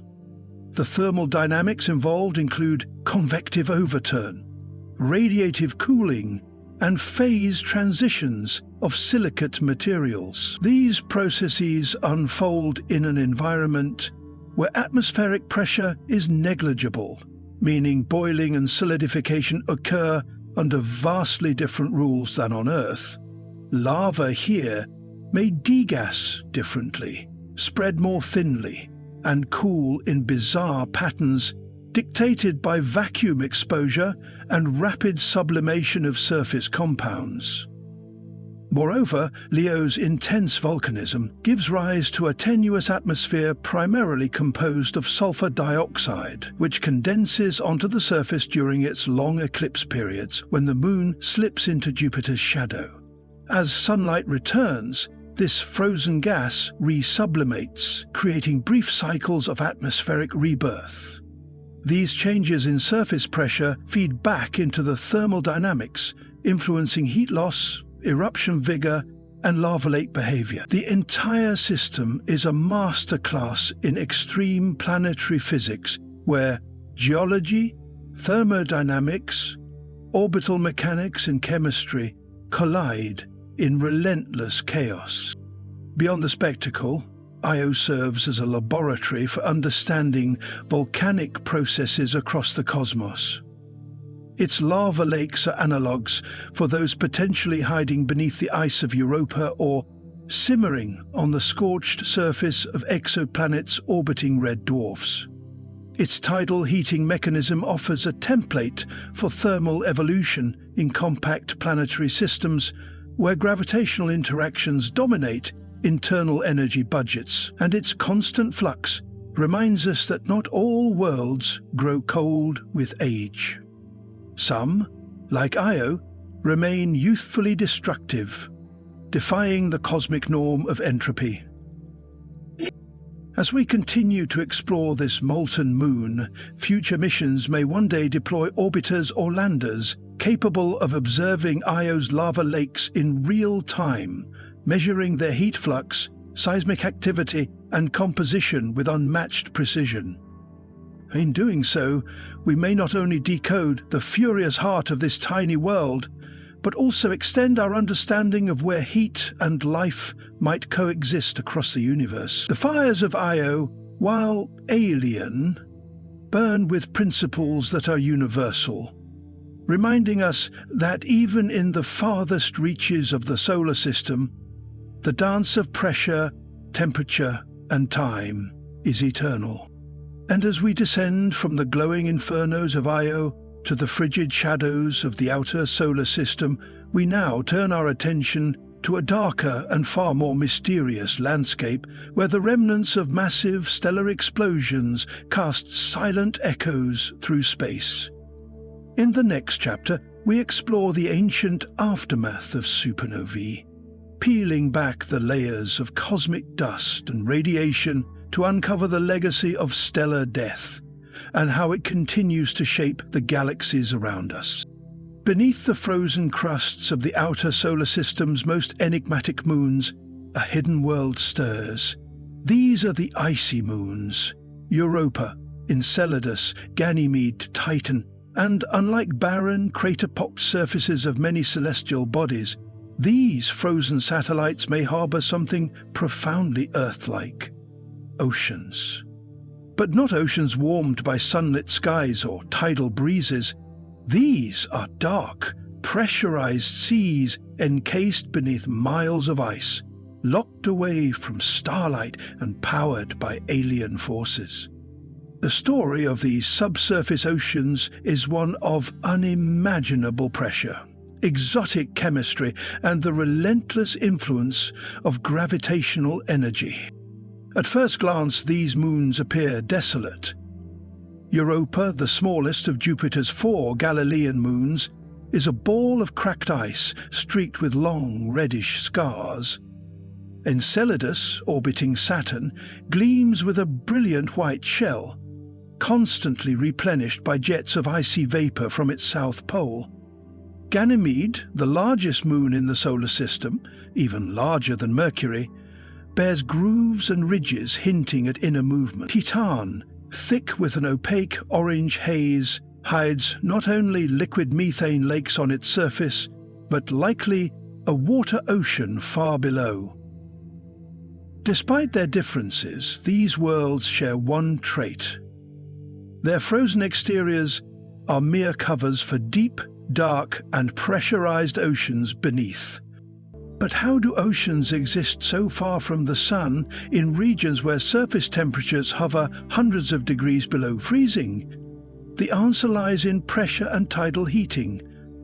Unlike Earth, where sunlight drives the water cycle, these moons rely on the immense gravitational forces of their parent planets. As they orbit, they are flexed and squeezed by tidal forces. This frictional kneading heats their interiors, much like how bending a paperclip repeatedly can make it warm. Over time, this heat melts interior ice, forming global oceans beneath crusts of frozen shell. The pressures in these subsurface oceans are staggering. Europa's ocean, estimated to lie beneath 10 to 15 miles of ice, could reach depths of over 60 miles. The sheer weight of such an ice ceiling compresses the water below, raising its pressure to levels beyond any earthly sea. On Ganymede, where the ice shell may reach hundreds of miles thick, water may be sandwiched between multiple ice layers, each with different crystalline structures.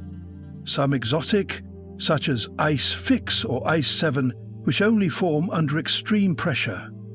These phases of ice, unfamiliar to human experience, are denser than the water itself and act as insulating barriers between the ocean and the moon's rocky core. This stratification leads to a critical question. What role does pressure play in sustaining or suppressing life? On Earth, hydrothermal vents at the bottom of the ocean support entire ecosystems, thriving without sunlight, powered by chemical energy from deep-sea volcanic activity. If similar hydrothermal systems exist on the seafloors of Europa or Enceladus, pressure could concentrate vital chemicals like hydrogen sulfide and methane, enabling life to emerge. But at the same time, high pressure changes water's physical properties, altering viscosity, density, and how molecules behave, possibly shaping life in ways completely unknown to Earth biology. Chemical interactions at such depths are equally intriguing. As pressures rise, molecules like ammonia and salt act as antifreeze, lowering the freezing point of water and allowing oceans to remain liquid even in the coldest environments. These compounds are not just contaminants, they are facilitators of liquid water under alien conditions. On Titan, where the surface teems with methane and ethane, the pressure in its deep ocean could dissolve these hydrocarbons into the water, creating an otherworldly cocktail of chemistry. The interface between water and rock at the ocean's base could lead to serpentinization reactions, releasing hydrogen gas, an essential energy source for microbial life. Then there are the geysers, plumes of water vapor erupting into space. On Enceladus, these icy jets burst from fractures in the crust called tiger stripes. Through these plumes, we have tasted the ocean without drilling a single hole. NASA's Cassini mission flew through them and detected salty water, organic molecules, and even signs of hydrothermal activity. These are not just curiosities, they are portals into hidden oceans, enabling scientists to study these environments. Remote pressure here is the gatekeeper, both enabling the ocean's existence and powering the geysers that break through to space. Yet, with all the data we have, so many questions remain. Could these oceans be long-living or fleeting? Is the pressure sustainable for billions of years, or will freezing eventually triumph? And, most profoundly, could evolution thrive in such alien pressure cookers? Scientists speculate that if life does exist on these moons, it might resemble deep-sea extremophiles on Earth. Organisms that flourish under high pressure in complete darkness with no photosynthesis at all. But evolution in these settings may have taken paths completely divergent from anything earthly, shaped by pressure, not light. As missions like Europa Clipper and Dragonfly prepare to explore these icy moons, understanding pressure's influence is vital. Whether it's the thickness of the ice, the chemistry of the sea, or the presence of life, pressure defines what is possible beneath these frozen shells. It is the invisible force sculpting not only the geology but also the biology of distant worlds. And just as pressure carves out deep oceans beneath icy mantles, it also affects the vast skies above, gas giants and hot Jupiters, where atmospheres swell and shrink, compress and expand under heat and gravity. In those blazing skies, another form of pressure reigns, not the crushing weight of ice, but the expansive violence of gas and plasma. From the oceanic depths of moons, we now ascend toward the turbulent, blistering skies of exoplanets, where pressure reshapes not seas, but the very atmosphere itself. The temperature-pressure balance that enables life. In the quiet crucible of space, life is not a given. It is a miracle of precision, an interplay of physical forces and chemical thresholds that must align just right. At the heart of this fine-tuned balance lies a powerful relationship, one that binds the most fundamental qualities of a planet or moon together: temperature and pressure. Their union determines the presence of liquid water, the stability of complex molecules, the nature of atmospheric circulation, and ultimately, the viability of life as we know it. On Earth, this relationship is elegantly poised. Atmospheric pressure at sea level keeps water in its liquid state across a range of temperatures, while Earth's distance from the Sun ensures that thermal conditions hover within a narrow band that allows biochemical processes to flourish. But this comfort zone, known as the habitable zone, is not solely about distance from a star. It is just as much about the gravity-induced pressure at the surface and how that pressure interacts with thermal conditions to maintain stability in matter, especially the presence of liquid solvents like water or methane. Pressure, derived from both gravity and atmospheric mass, plays a foundational role in whether a planet can retain a stable atmosphere at all. A thin atmosphere like that of Mars provides little insulation and fails to maintain surface temperatures that could support liquid water. Even though Mars once had flowing rivers and standing lakes, its inability to hold onto its atmosphere due to weak gravity ultimately made it cold and dry. This underscores how a delicate shortfall in pressure can render even a planet within the habitable zone inhospitable. Temperature alone does not suffice. On Titan, Saturn's moon, there is atmospheric pressure high enough to support surface liquids. However, due to its great distance from the Sun, those liquids are not water but methane and ethane, substances that remain liquid at much lower temperatures.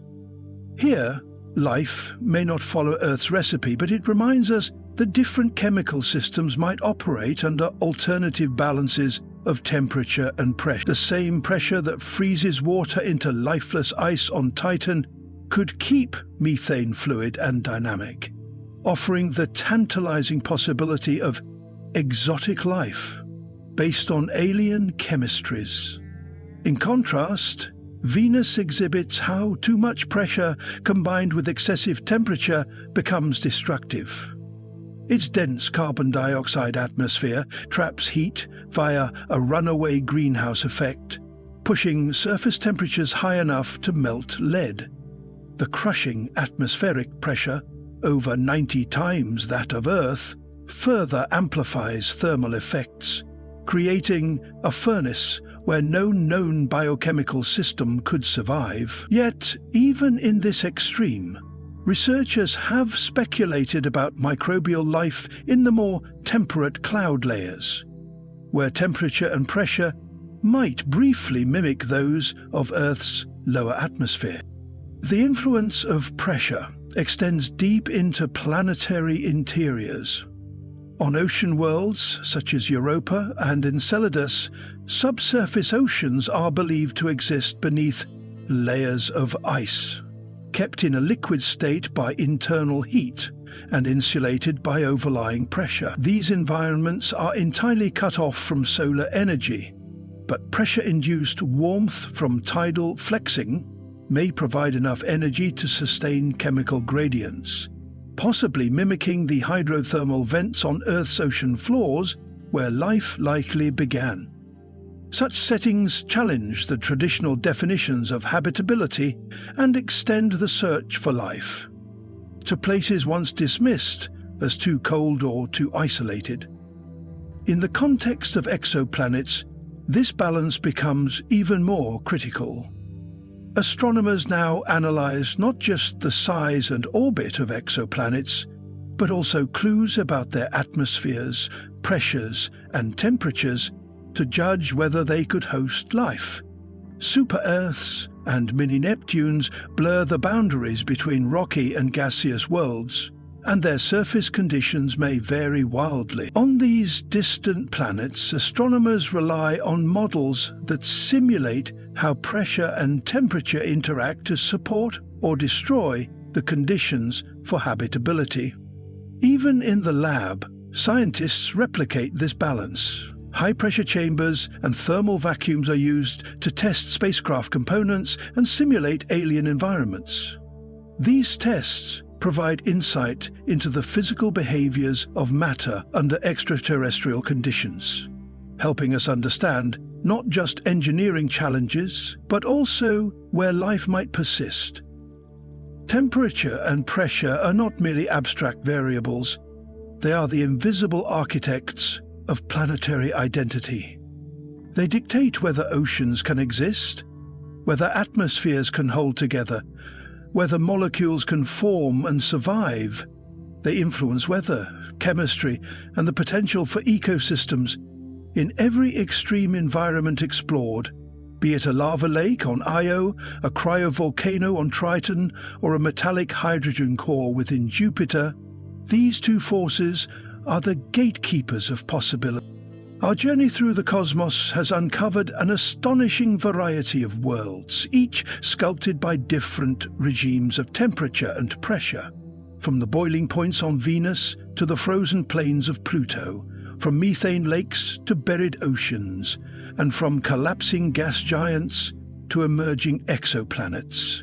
This balance defines where life may take root or never begin at all.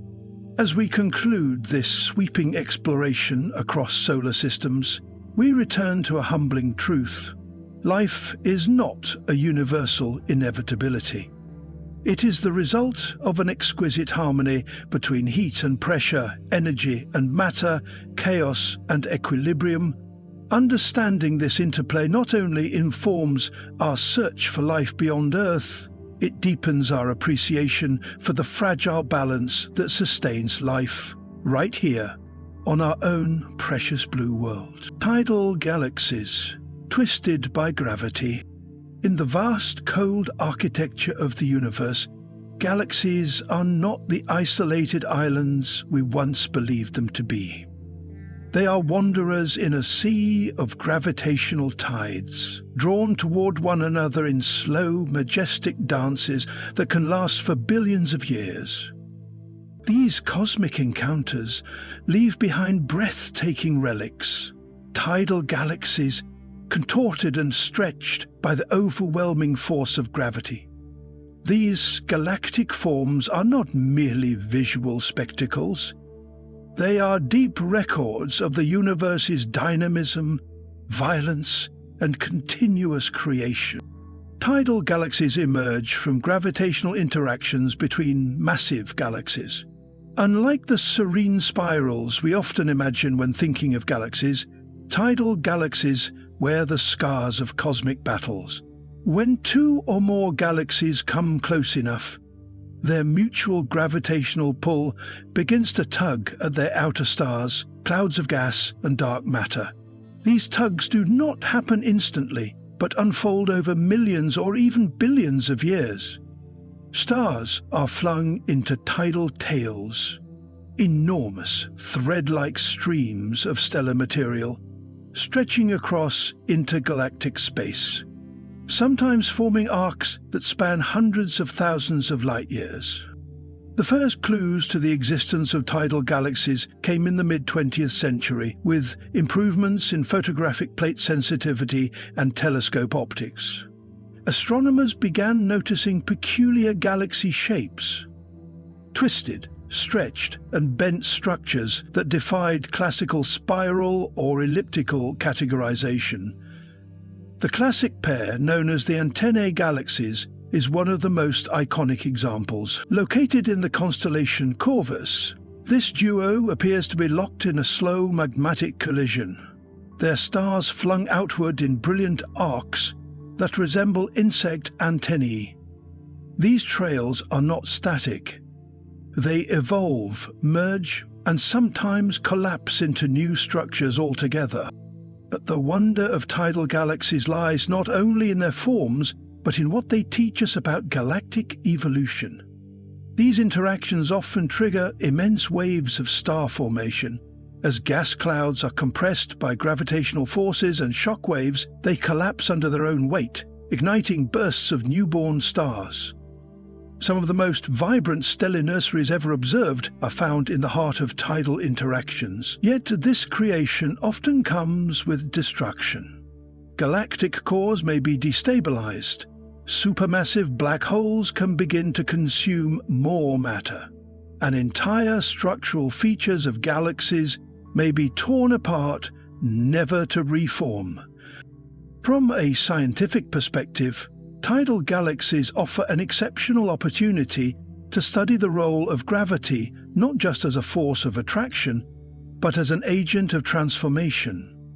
Simulations and models of galaxy collisions have revealed that these events are not rare. In fact, the Milky Way itself is not immune. Our home galaxy is on a collision course with the Andromeda Galaxy, a celestial ballet expected to begin in earnest in about 4 billion years. Already, satellite galaxies like the Large and Small Magellanic Clouds are stirring up tidal features in the Milky Way's halo, subtle arcs of stars and gas that hint at the beginning of a grand merger.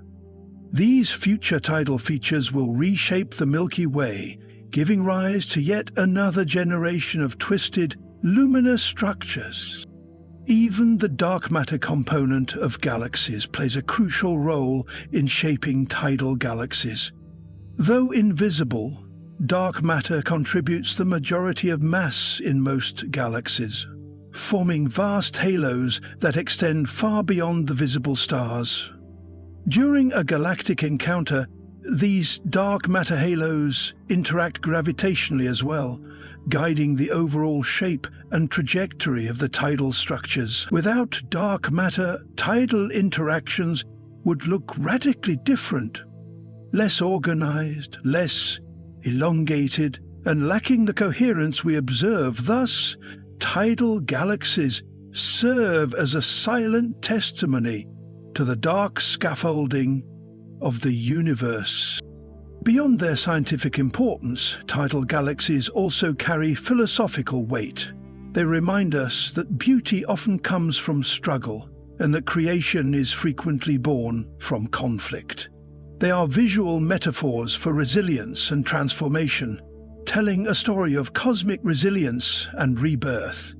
Through their tortured shapes, we see the universe not as a static machine, but as a living, evolving organism, one that tears itself apart and builds anew, cycle after cycle. Yet even these grand tidal features are temporary. Over vast stretches of time, the dramatic tails and bridges will fade, stars will disperse into the larger galactic halos, and the memory of the collision will be lost, save for the newly merged galaxy at its center.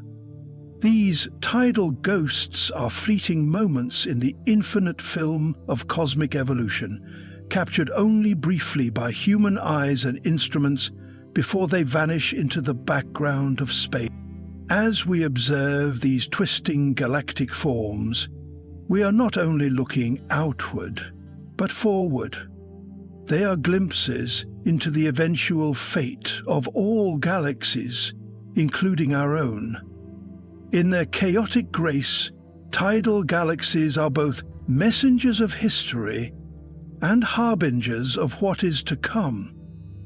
And with that glance into future galactic collisions and their inevitable consequences, we turn our attention to a stranger cosmic choreography, one that transcends even the most dramatic galaxy mergers. Next, we step into the realm of Outline 12, where we explore the bizarre and captivating world of ring galaxies, formed not by gradual spiral evolution, but by violent head-on collisions that send ripples through galactic disks like stones cast into a still. The Hercules Corona Borealis, Great Wall, the largest structure in the universe. As we leave behind the intricate gravitational dances that twist galaxies into tidal forms, our perspective must widen, not just across space, but across the very concept of scale itself. From the delicate, luminous threads spun by merging galaxies, we now move into a realm so vast, so profoundly immense, that it challenges the very boundaries of human comprehension. We arrive at what may be the largest known structure in the observable universe, the Hercules Corona Borealis Great Wall, a name as colossal as the cosmic giant it represents. Discovered in the early years of the 21st century, this immense superstructure came into view not through visible light or classical imaging, but through the detection of gamma-ray bursts, brief, high-energy flashes of radiation that typically signal the collapse of massive stars or the violent mergers of neutron stars. Astronomers analyzing data from deep sky surveys noticed a peculiar concentration of these bursts in a specific region of the sky, a statistical clustering too significant to be coincidental. The distribution pointed to a massive assembly of galaxies and galaxy clusters stretching across a truly unimaginable expanse, billions of light-years in length. The Hercules Corona Borealis Great Wall spans a region of sky that connects the constellations of Hercules and Corona Borealis, hence its name. The dimensions of this structure are staggering, over 10 billion light-years across at its greatest extent.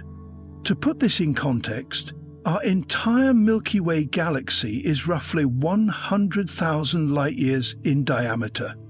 The Great Wall dwarfs not only our galaxy, but entire supercluster of galaxies, swallowing them like islands in larger than about 1 billion light-years should not exist. The Hercules Corona Borealis Great Wall breaks that rule.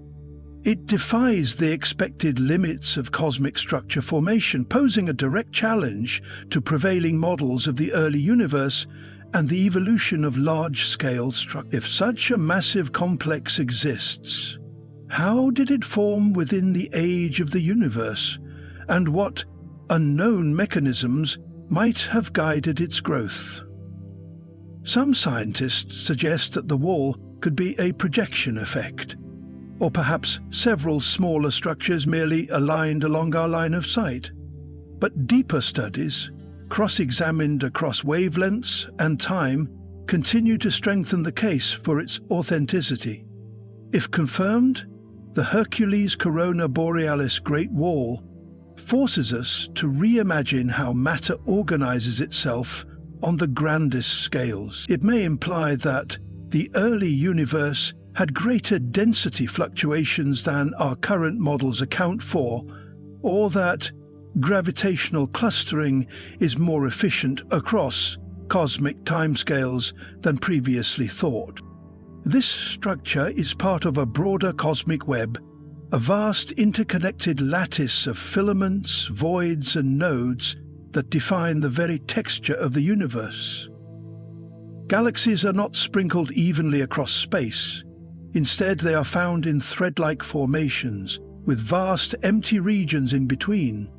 These threads converge in knots known as galaxy clusters, and the clusters themselves connect into larger assemblies called superclusters. The Great Wall may be the most extreme example of this arrangement, a kind of cosmic superhighway, where gravity has drawn peers in the cosmic microwave background, alternative models of inflation, and even multiverse theories. Moreover, the Hercules Corona Borealis Great Wall reveals the extraordinary power of invisible forces in shaping the visible universe. Dark matter, unseen but gravitationally dominant, likely forms the backbone of this superstructure.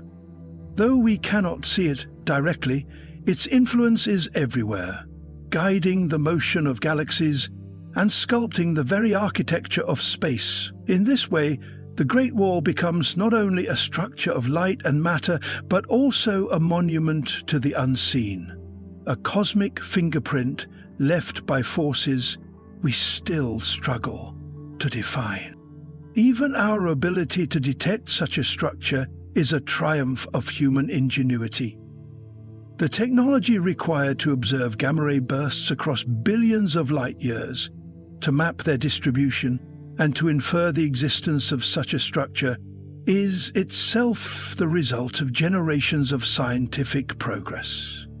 From orbiting observatories to global data-sharing networks, the discovery of the Great Wall is a testament to how far humanity has reached into the deep night of space. And yet, as vast as it is, the Hercules Corona Borealis Great Wall may not be the final frontier of cosmic structure. As our instruments improve and our theories evolve, we may discover other megastructures, richer webs, longer filaments, deeper voids, stretching across space like neural pathways in a cosmic mind. And that idea, strange and poetic as it sounds, leads us to our next domain of wonder. For if the large-scale structure of the universe resembles a neural network, if it operates like an interconnected web, then it invites an even more profound question. Could the universe itself be conscious? Or does it possess some deeper logic that echoes the patterns of thought, memory, and awareness? As we journey forward into Outline 13, we shall confront the enigmatic frontier of cosmic consciousness, where physics meets philosophy and where science begins to question the nature of perception, sentience, and the very architecture of reality itself. Starburst galaxies, galaxies on fire. From the colossal stillness of the Hercules Corona Borealis Great Wall, where cosmic architecture unfolds on a scale that mocks our sense of proportion, we now plunge back into more intimate, but no less dramatic, arenas of galactic life. If the Great Wall revealed the structure of the universe in skeletal form, then starburst galaxies represent its beating heart. Galaxies in a phase of violent, feverish transformation, igniting stars at a rate so furious that their entire evolutionary trajectory is altered. These are galaxies on fire, not with literal flames, but with the incandescent heat of explosive creation. A starburst galaxy is a galaxy caught in the throes of intense star formation, producing new stars at rates that can be dozens or even hundreds of times higher than those of ordinary galaxies. This frenzy of stellar birth is not a steady process, but a dramatic episode, a relatively short-lived surge in activity, often triggered by a specific catalyst.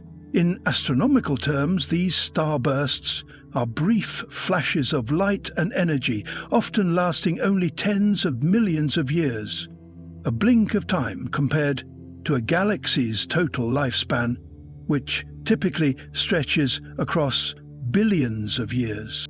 The triggers for starburst phases are as varied as they are violent. Galactic collisions, tidal interactions, and even internal gravitational instabilities can funnel vast quantities of cold gas into the central regions of a galaxy, collapsing it under its own weight. When this gas compresses rapidly, it creates the perfect conditions for star formation on a massive scale. Shock waves from previous supernovae, spiral density waves, or the gravitational tug of a passing satellite galaxy can all act as catalysts. The result is a firestorm of stellar birth, an astronomical version of a population explosion, where thousands of stars are born every year in tightly packed regions. One of the most studied starburst galaxies is Messier 82, also known as the Cigar Galaxy. Located in the constellation Ursa Major, it has become a cosmic laboratory for understanding the mechanics of starbursts. At its core, Messier 82 churns out stars at such an accelerated pace that its central regions glow with radiation, wind, and heat. Observations have revealed superwinds, enormous outflows of gas, driven by the combined energy of young stars, stellar winds, and supernovae blasting material out into intergalactic space. These superwinds can stretch for tens of thousands of light years, carrying not just gas but also heavy elements forged in the hearts of stars. The consequences of a starburst are profound and far-reaching. First, the sheer number of new stars changes the galaxy's structure and composition. Massive stars, which burn quickly and die young, explode as supernovae, enriching the surrounding space with metals like iron, calcium, and oxygen. These elements are essential for the formation of planets, moons, and life as we know it. In a sense, starburst galaxies are not only creating stars, but also seeding the future building blocks of life across the cosmos. Second, the energy released during a starburst can alter the galaxy's future. The supernovae and stellar winds inject so much momentum into the surrounding gas that it can halt further star formation or even eject gas entirely from the galaxy. This process, known as feedback, creates a self-regulating mechanism. A galaxy can only sustain a starburst for so long before it depletes its gas reserves or blows them out into space. Thus, the same process that ignites star birth can also extinguish it, leaving behind a quieter, more stable system. Or sometimes a galaxy stripped of its fuel, unable to form stars for eons. There is also a deeper cosmological importance to these luminous bursts of creation. Starburst galaxies are more common in the early universe, where galaxy interactions and mergers were frequent. Studying them allows astronomers to peer backward in time, understanding how the first galaxies evolved, how heavy elements were distributed, and how large-scale structures formed. Starbursts may even be connected to the emergence of quasars, those brilliantly bright, black hole-powered beacons that shine across the deep past. In some cases, the same galactic collisions that trigger a starburst also feed the central black hole, setting off a chain reaction of cosmic activity that transforms the galaxy entirely. And beyond science, there is something undeniably poetic about starburst galaxies. They are the very embodiment of cosmic urgency, a blaze of life in the cold darkness of space. They speak to us about energy, transformation, and the delicate balance between growth and destruction. In their glowing cores and radiating winds, they offer a glimpse of the universe at its most active and alive, showing us that galaxies are not static ornaments, but dynamic entities shaped by pressure, momentum, and the relentless pulse of birth and death. Even their infrared and radio signatures tell a story. Much of their activity is obscured by dust, hidden from visible light, but revealed in other wavelengths. This makes starburst galaxies prime targets for observatories like the James Webb Space Telescope, which can peer into these dust-shrouded regions to reveal the tangled dance of stars being born amid clouds of gas. In doing so, we not only witness the inner workings of starburst galaxies, but also refine our understanding of stellar life cycles, galactic evolution, and the chemical heritage of the universe itself. And as we leave behind these luminous furnaces of creation, we are once again drawn toward mystery, toward that other side of galactic behavior that does not involve bursts of activity, but rather silence, decay, and disappearance. The universe, in all its grandeur, is not only a place of expansion and birth, it is also home to fading light, to celestial phenomena that whisper of ends rather than beginnings. And so, as we transition forward, we enter the domain of Outline 14, where we will explore the enigmatic nature of dark galaxies, galaxies without stars, invisible to ordinary observation, yet teeming with dark matter and hidden potential, veiled in the silence of the cosmic void. Intergalactic stars, the loneliest wanderers in the cosmos. As we depart the heart of starburst galaxies, those luminous engines of creation, we are drawn toward a far more solitary and silent region of the universe. It is a realm not defined by frenetic birth or gravitational clashes, but by isolation, motion, and mystery. Here, between the vast gulfs that separate galaxies, travel stars that belong to no stellar city, no spiral arm, no galactic nucleus, these are the intergalactic stars, often called rogue stars, celestial exiles drifting through the dark vacuum between galaxies, untethered and alone. To understand the profound nature of these wandering stars, we must first grasp the environment they inhabit. The space between galaxies, known as the intergalactic medium, is vast and almost unimaginably empty. In these regions, the density of matter is so low that even light takes millions of years to travel between recognizable landmarks. Yet, scattered across this cosmic void are stars that shine, burn, and age like their galactic cousins. But with one critical difference: they do so in isolation. The existence of intergalactic stars was first proposed as a theoretical consequence of galactic interactions. When two galaxies collide or pass closely by one another, the powerful gravitational forces involved can fling stars out of their home systems. These ejected stars are accelerated to such high velocities that they escaped the gravitational pull of both galaxies, hurtling outward into the intergalactic abyss. This process is not random chaos. It is governed by the elegant laws of orbital mechanics and the conservation of momentum. The most common mechanism involves gravitational slingshots, where stars near the core of a merging system are caught in the complex ballet of colliding tidal forces and flung outward with enough energy to break free from their galaxy's embrace. Observational confirmation came slowly, due in large part to the difficulty of detecting stars in deep space without the background glow of a galaxy.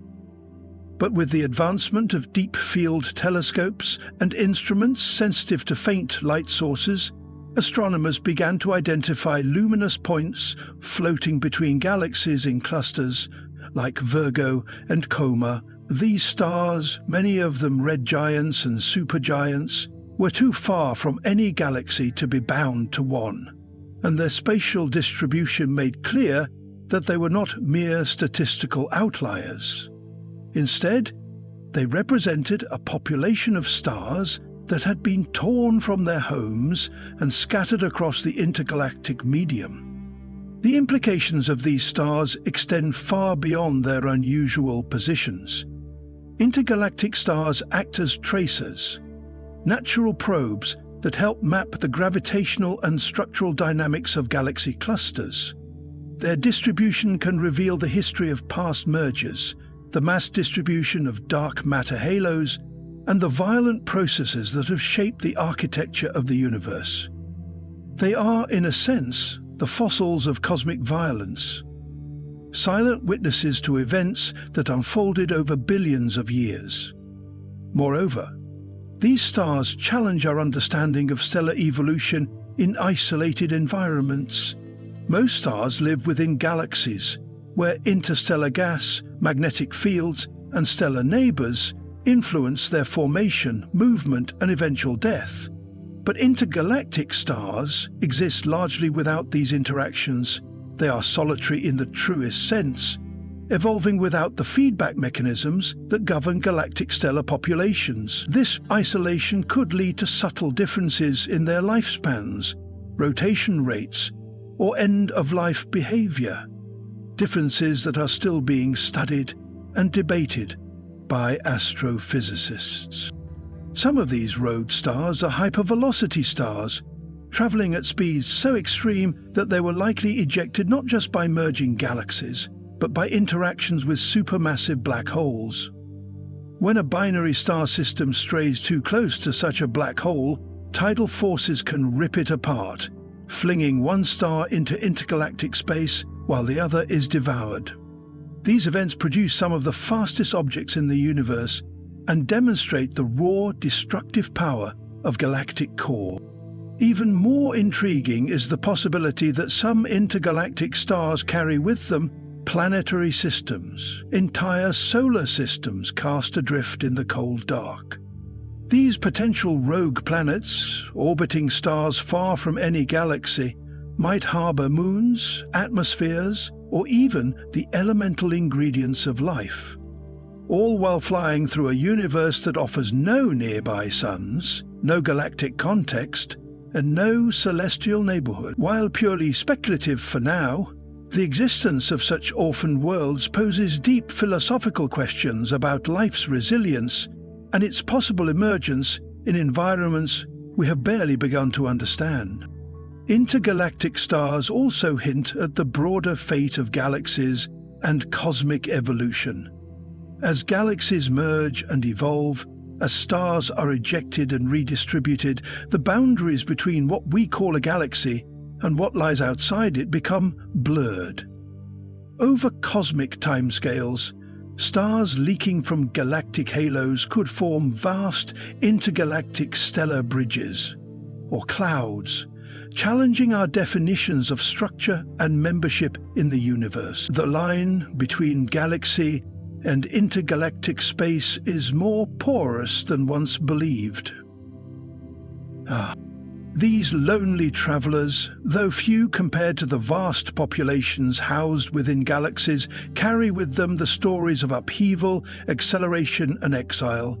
They shine against a backdrop of emptiness, reminding us that even in the most desolate reaches of space, stars still burn, life still pulses, and history continues to unfold. They offer us a unique lens, one not centered on belonging, but on freedom, motion, and the far-flung consequences of cosmic evolution. And just as these solitary stars illuminate the darkness between galaxies, they guide us toward another elusive phenomenon that inhabits the threshold of the observable and the theoretical. As we follow their trail further into the cosmos, we encounter not visible stars or known matter, but something far more mysterious and paradoxical: galactic systems that seem to contain no stars at all.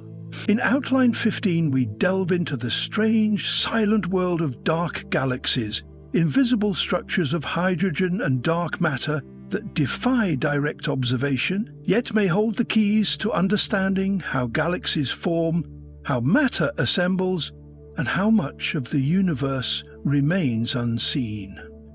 Dark galaxies, the invisible engines of the cosmos, as the glowing exiles of space. The intergalactic stars drift through the cosmic void in solitude. They reveal the aftermath of galactic upheaval and the dynamic violence that can unbind a star from its origin. But now we turn toward a stranger silence, not the quiet of isolation, but the absence of light itself. We descend into the shadows of the universe, seeking entities so elusive they cannot be seen.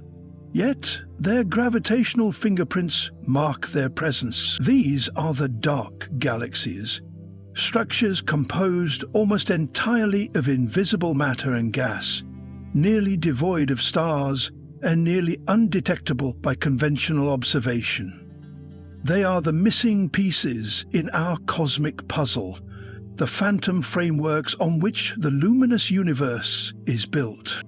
The notion of a galaxy without stars seems almost contradictory.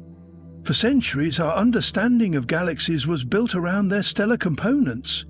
Grand spirals of burning suns, ellipticals crowded with ancient stars, irregulars alive with star-forming clouds.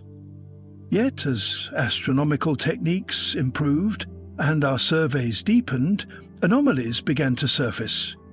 Astronomers observed gravitational lensing where there should have been no visible mass. Hydrogen gas clouds swirled and rotated as though held together by unseen hands. These spectral structures hinted at massive collections of matter behaving like galaxies, but radiating little or no visible light. Thus emerged the theory of dark galaxies. Galaxies that possess the gravitational architecture of ordinary systems, but remain cloaked in obscurity. The primary signature of these entities lies in their hydrogen content. Neutral hydrogen emits radio waves at a specific wavelength, a spectral fingerprint that allows radio telescopes to detect and map vast clouds of interstellar gas. In regions where no stars are visible, but where this 21-centimeter line is strong and coherent, astronomers infer the presence of gas-rich galaxies that have failed to ignite into light. They rotate like galaxies, move like galaxies, and interact with other cosmic structures as galaxies do. Yet they shine with almost no visible light. These are the dark galaxies, whispering their existence through the quiet hum of hydrogen. One of the most compelling candidates for a dark galaxy is Virgo He 21, a hydrogen-rich cloud located in the Virgo cluster. This object exhibits a strong rotational signature, implying a massive gravitational source. Yet deep optical surveys reveal no stars. Its motion and mass distribution suggest it is bound by an extensive dark matter halo, providing the gravitational cohesion necessary to keep it intact. It is not simply a fragment or remnant. It behaves like a galaxy, just one in which star formation has been suppressed or never initiated. This brings us to the deeper mystery. Why would a galaxy fail to form stars? The process of star formation depends on the cooling and collapse of gas within a gravitational well. But if the gas remains too warm, too diffuse, or too turbulent, it cannot contract into dense stellar cores. Feedback mechanisms from nearby galaxies, cosmic reionization in the early universe, or even internal gravitational instability could prevent star formation from taking hold. In this scenario, the dark galaxy becomes a kind of frozen potential, a massive reservoir of raw material that never crosses the threshold into illumination. Dark galaxies may be more than rare oddities. They could play a foundational role in galaxy formation itself. According to simulations of the early universe, galaxies formed through hierarchical assembly. Smaller structures merged to form larger ones, building complexity over time. Many of the earliest building blocks may have been dark or nearly dark, aggregating gas and dark matter before conditions became right for star formation. In this sense, modern dark galaxies may be evolutionary holdouts, primordial remnants from an earlier cosmic era caught in suspended development. Moreover, these elusive structures challenge our methods of cosmic census. The luminous universe, the stars, the galaxies, the glowing nebulae, is only a partial map. If dark galaxies are numerous, then we may be drastically underestimating the number and distribution of galactic systems.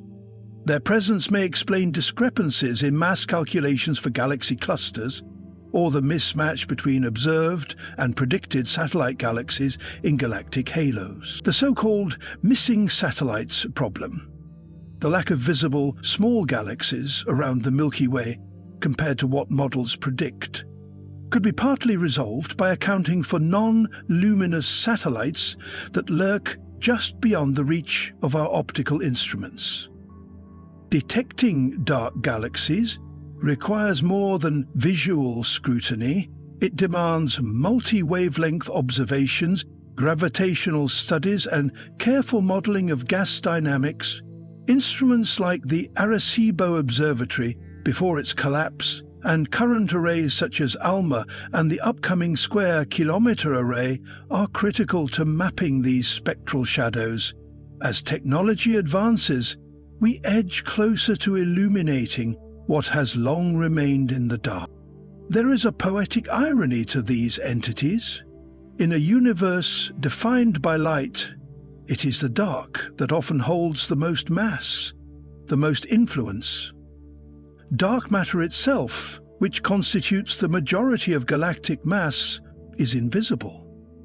And now, with dark galaxies, we face the reality that entire systems of stars may be ghostly in nature, not in the process of fading, but never having truly ignited. These silent structures, unlit but gravitationally active, are reminders that the cosmos is not limited to what we see. They demand humility in our exploration, a recognition that our senses and tools, powerful as they are, reveal only a narrow slice of reality. The fabric of the universe is woven with both presence and absence, and the dance between the seen and the unseen may be the key to understanding it all. And as we leave these hidden galactic phantoms behind, we are led to yet another cosmic mystery, one where light, rather than being absent, is bent, magnified, and sometimes multiplied. In Outline 16, we step into the extraordinary phenomenon of gravitational lensing, where massive objects warp the very shape of space itself, turning galaxies into cosmic lenses and revealing the deepest secrets of the universe through the curvature of light, galaxy clusters, and the cosmic web, the architecture of the universe.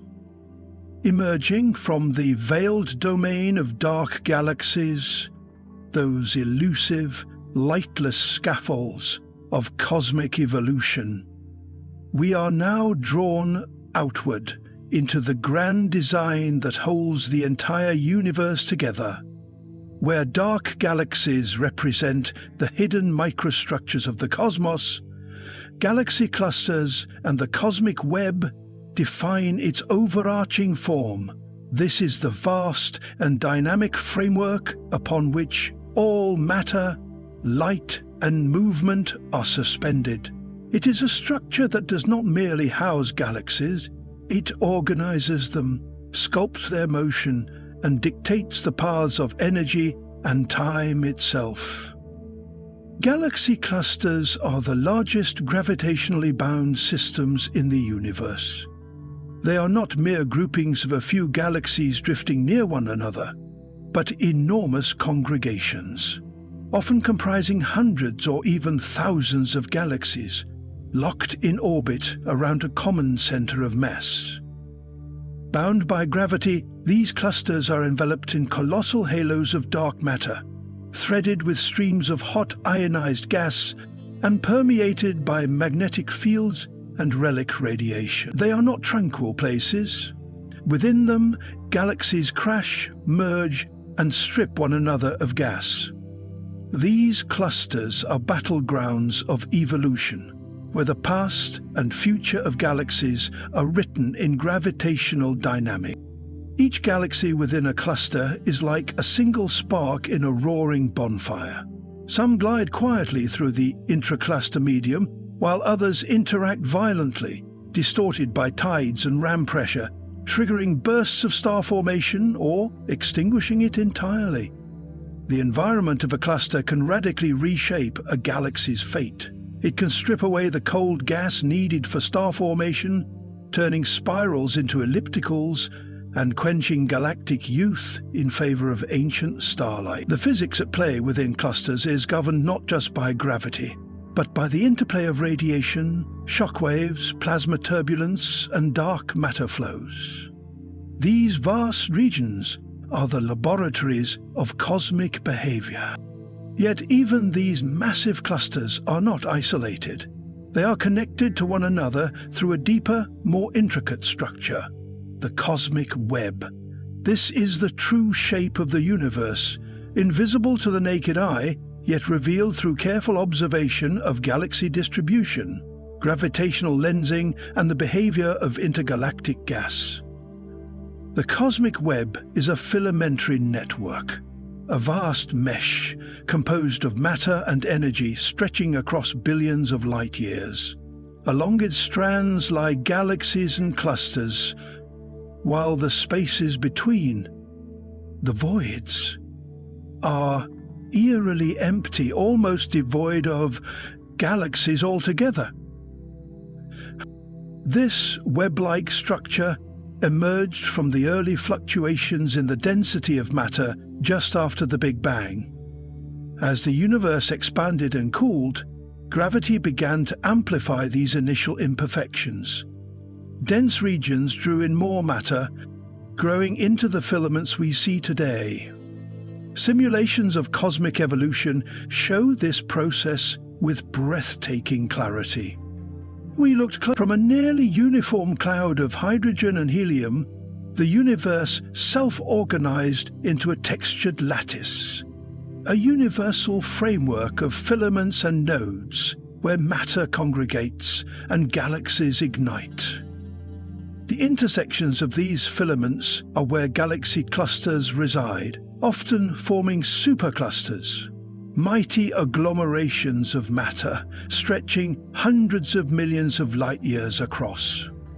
One of the most massive such structures known is the Laniakea supercluster, the home region of our own Milky Way. This immense gravitational basin spans over 500 million light years and contains more than 100,000 galaxies, all flowing toward a common gravitational center. Laniakea is not a separate entity from the cosmic web.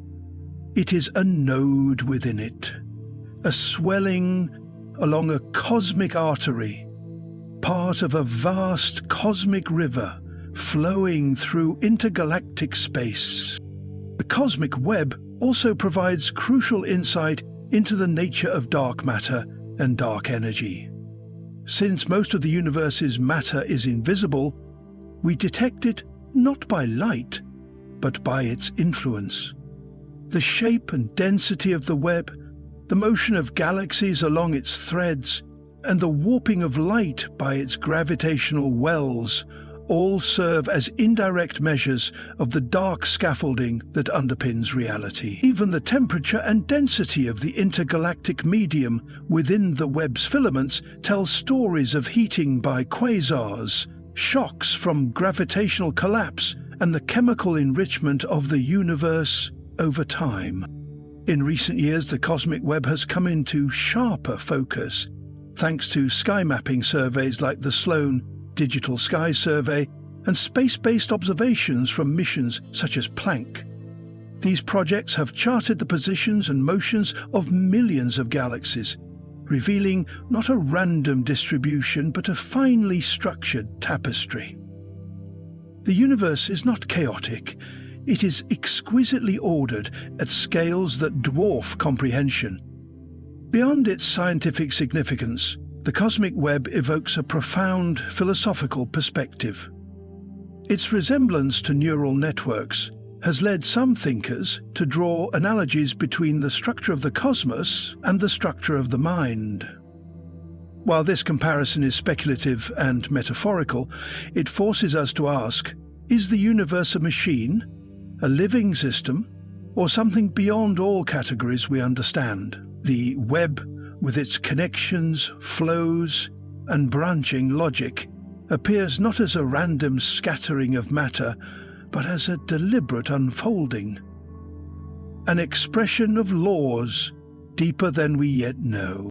And so, from the dark, starless realms of invisible galaxies to the glowing strands of the cosmic web, we come to see the universe as a layered creation, each level of structure building upon the last.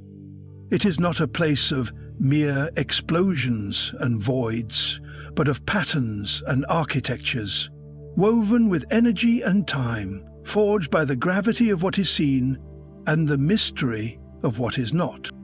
Now, as we trace the light and mass along these cosmic filaments, we are drawn toward yet another phenomenon that bends not just light, but space itself.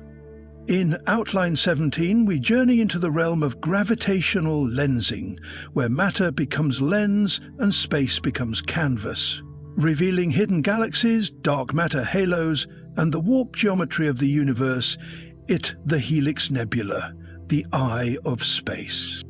From the cosmic web's grand latticework, threading galaxies, matter, and gravitational influence across billions of light years, we now focus our gaze on something far more intimate and haunting. We leave behind the enormous scales of interconnected filaments and plunge inward into the fate of a single star nearing the end of its life. What we find is a structure so delicately beautiful, so eerily symmetrical, that it has been called the Eye of Space. It is the Helix Nebula, a dying star's final exhalation frozen in luminous color, floating in the dark like a celestial iris, staring back at creation itself. Located in the constellation Aquarius, the Helix Nebula is among the closest planetary nebulae to Earth, offering an exquisite view of the stellar death process. But despite its name, a planetary nebula has nothing to do with planets. The term is a relic from early astronomers who, peering through primitive telescopes, saw round, disc-like shapes resembling distant planets. In truth, a planetary nebula represents one of the final stages in the evolution of a medium-sized star, like our own Sun, and the Helix is one of the most well-studied and vivid examples of this cosmic transformation. The story of the Helix Nebula begins with a star that spent billions of years quietly fusing hydrogen into helium, radiating warmth and anchoring a solar system. Over time, as the hydrogen in its core was exhausted, the star grew unstable. Its outer layers expanded, becoming a red giant, and eventually gravity could no longer hold the envelope of gases against the pressure of radiation and stellar winds. The star shed these layers into space, forming expanding shells of gas and dust. What remained at its core was a white dwarf, an Earth-sized, incredibly dense stellar ember emitting intense ultraviolet radiation. That radiation illuminates the surrounding gas, making the Helix Nebula visible.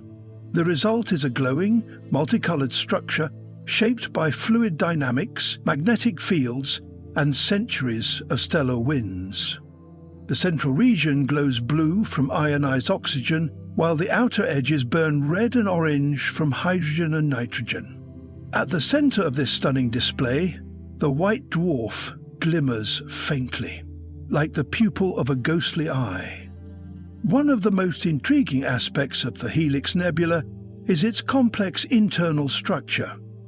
What appears to be a simple ring is, in fact, a multi-layered cylinder, an illusion created by viewing a three-dimensional object from a single angle.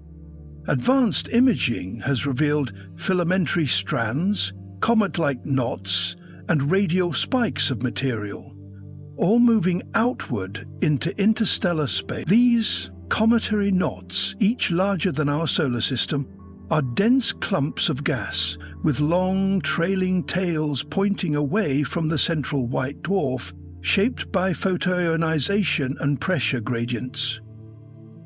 Their existence was once unexpected and now remains a subject of deep astrophysical interest, as they may influence the final dispersal of the nebula. The helix is not just a pretty sight. It is a stellar autopsy, a snapshot of what will eventually happen to the Sun. Billions of years from now, our star will swell, shed its layers, and become a white dwarf surrounded by a planetary nebula. The Earth will likely be consumed or left as a dead, frozen relic drifting through space. The helix, then, offers not only beauty but foresight. It is a window into both our origin and our destiny. The carbon, oxygen, and heavier elements, scattered by the death of stars, like the one that formed the helix, are the very materials from which planets, oceans, and organic life arise. In its death, the star becomes a seedbed for new creation. Observations of the helix across different wavelengths, from visible light to infrared and X-ray, have revealed more than just glowing gas. They show shock fronts, interactions with the surrounding interstellar medium, and the cooling paths of matter as it disperses into the galaxy. This nebula is not an isolated event, but part of a continuous cycle in which stars are born, live, die, and return their elements to the universe, enriching future generations of stars and planets. There is something deeply human in the Helix Nebula's gaze. Across cultures and civilizations, eyes have symbolized awareness, vigilance, and the soul. To look upon the helix is to feel observed by the cosmos itself, as if the universe, through its processes of creation and dissolution, bears witness to its own unfolding. Its symmetry speaks to order within decay, structure within entropy, and its silent light, traveling across hundreds of years to reach us, reminds us that we are part of this grand stellar continuum, that the atoms in our blood once burned in stars and will one day return to them. The helix is more than a structure. It is a metaphor made real by astrophysics. In it, we see the convergence of beauty and finality, science and symbolism. It teaches that the end is not an end at all, but a transformation, a dispersal of being into wider fields of possibility. And as we drift from the eye of space, we are once again invited to look further, not just with our instruments, but with our imaginations. From the disintegration of a single star, we now move to the bending of space itself. In Outline 18, we explore the astonishing realm of gravitational lensing, where gravity becomes not just a force, but a lens that reshapes light and behind the veil of distance and time.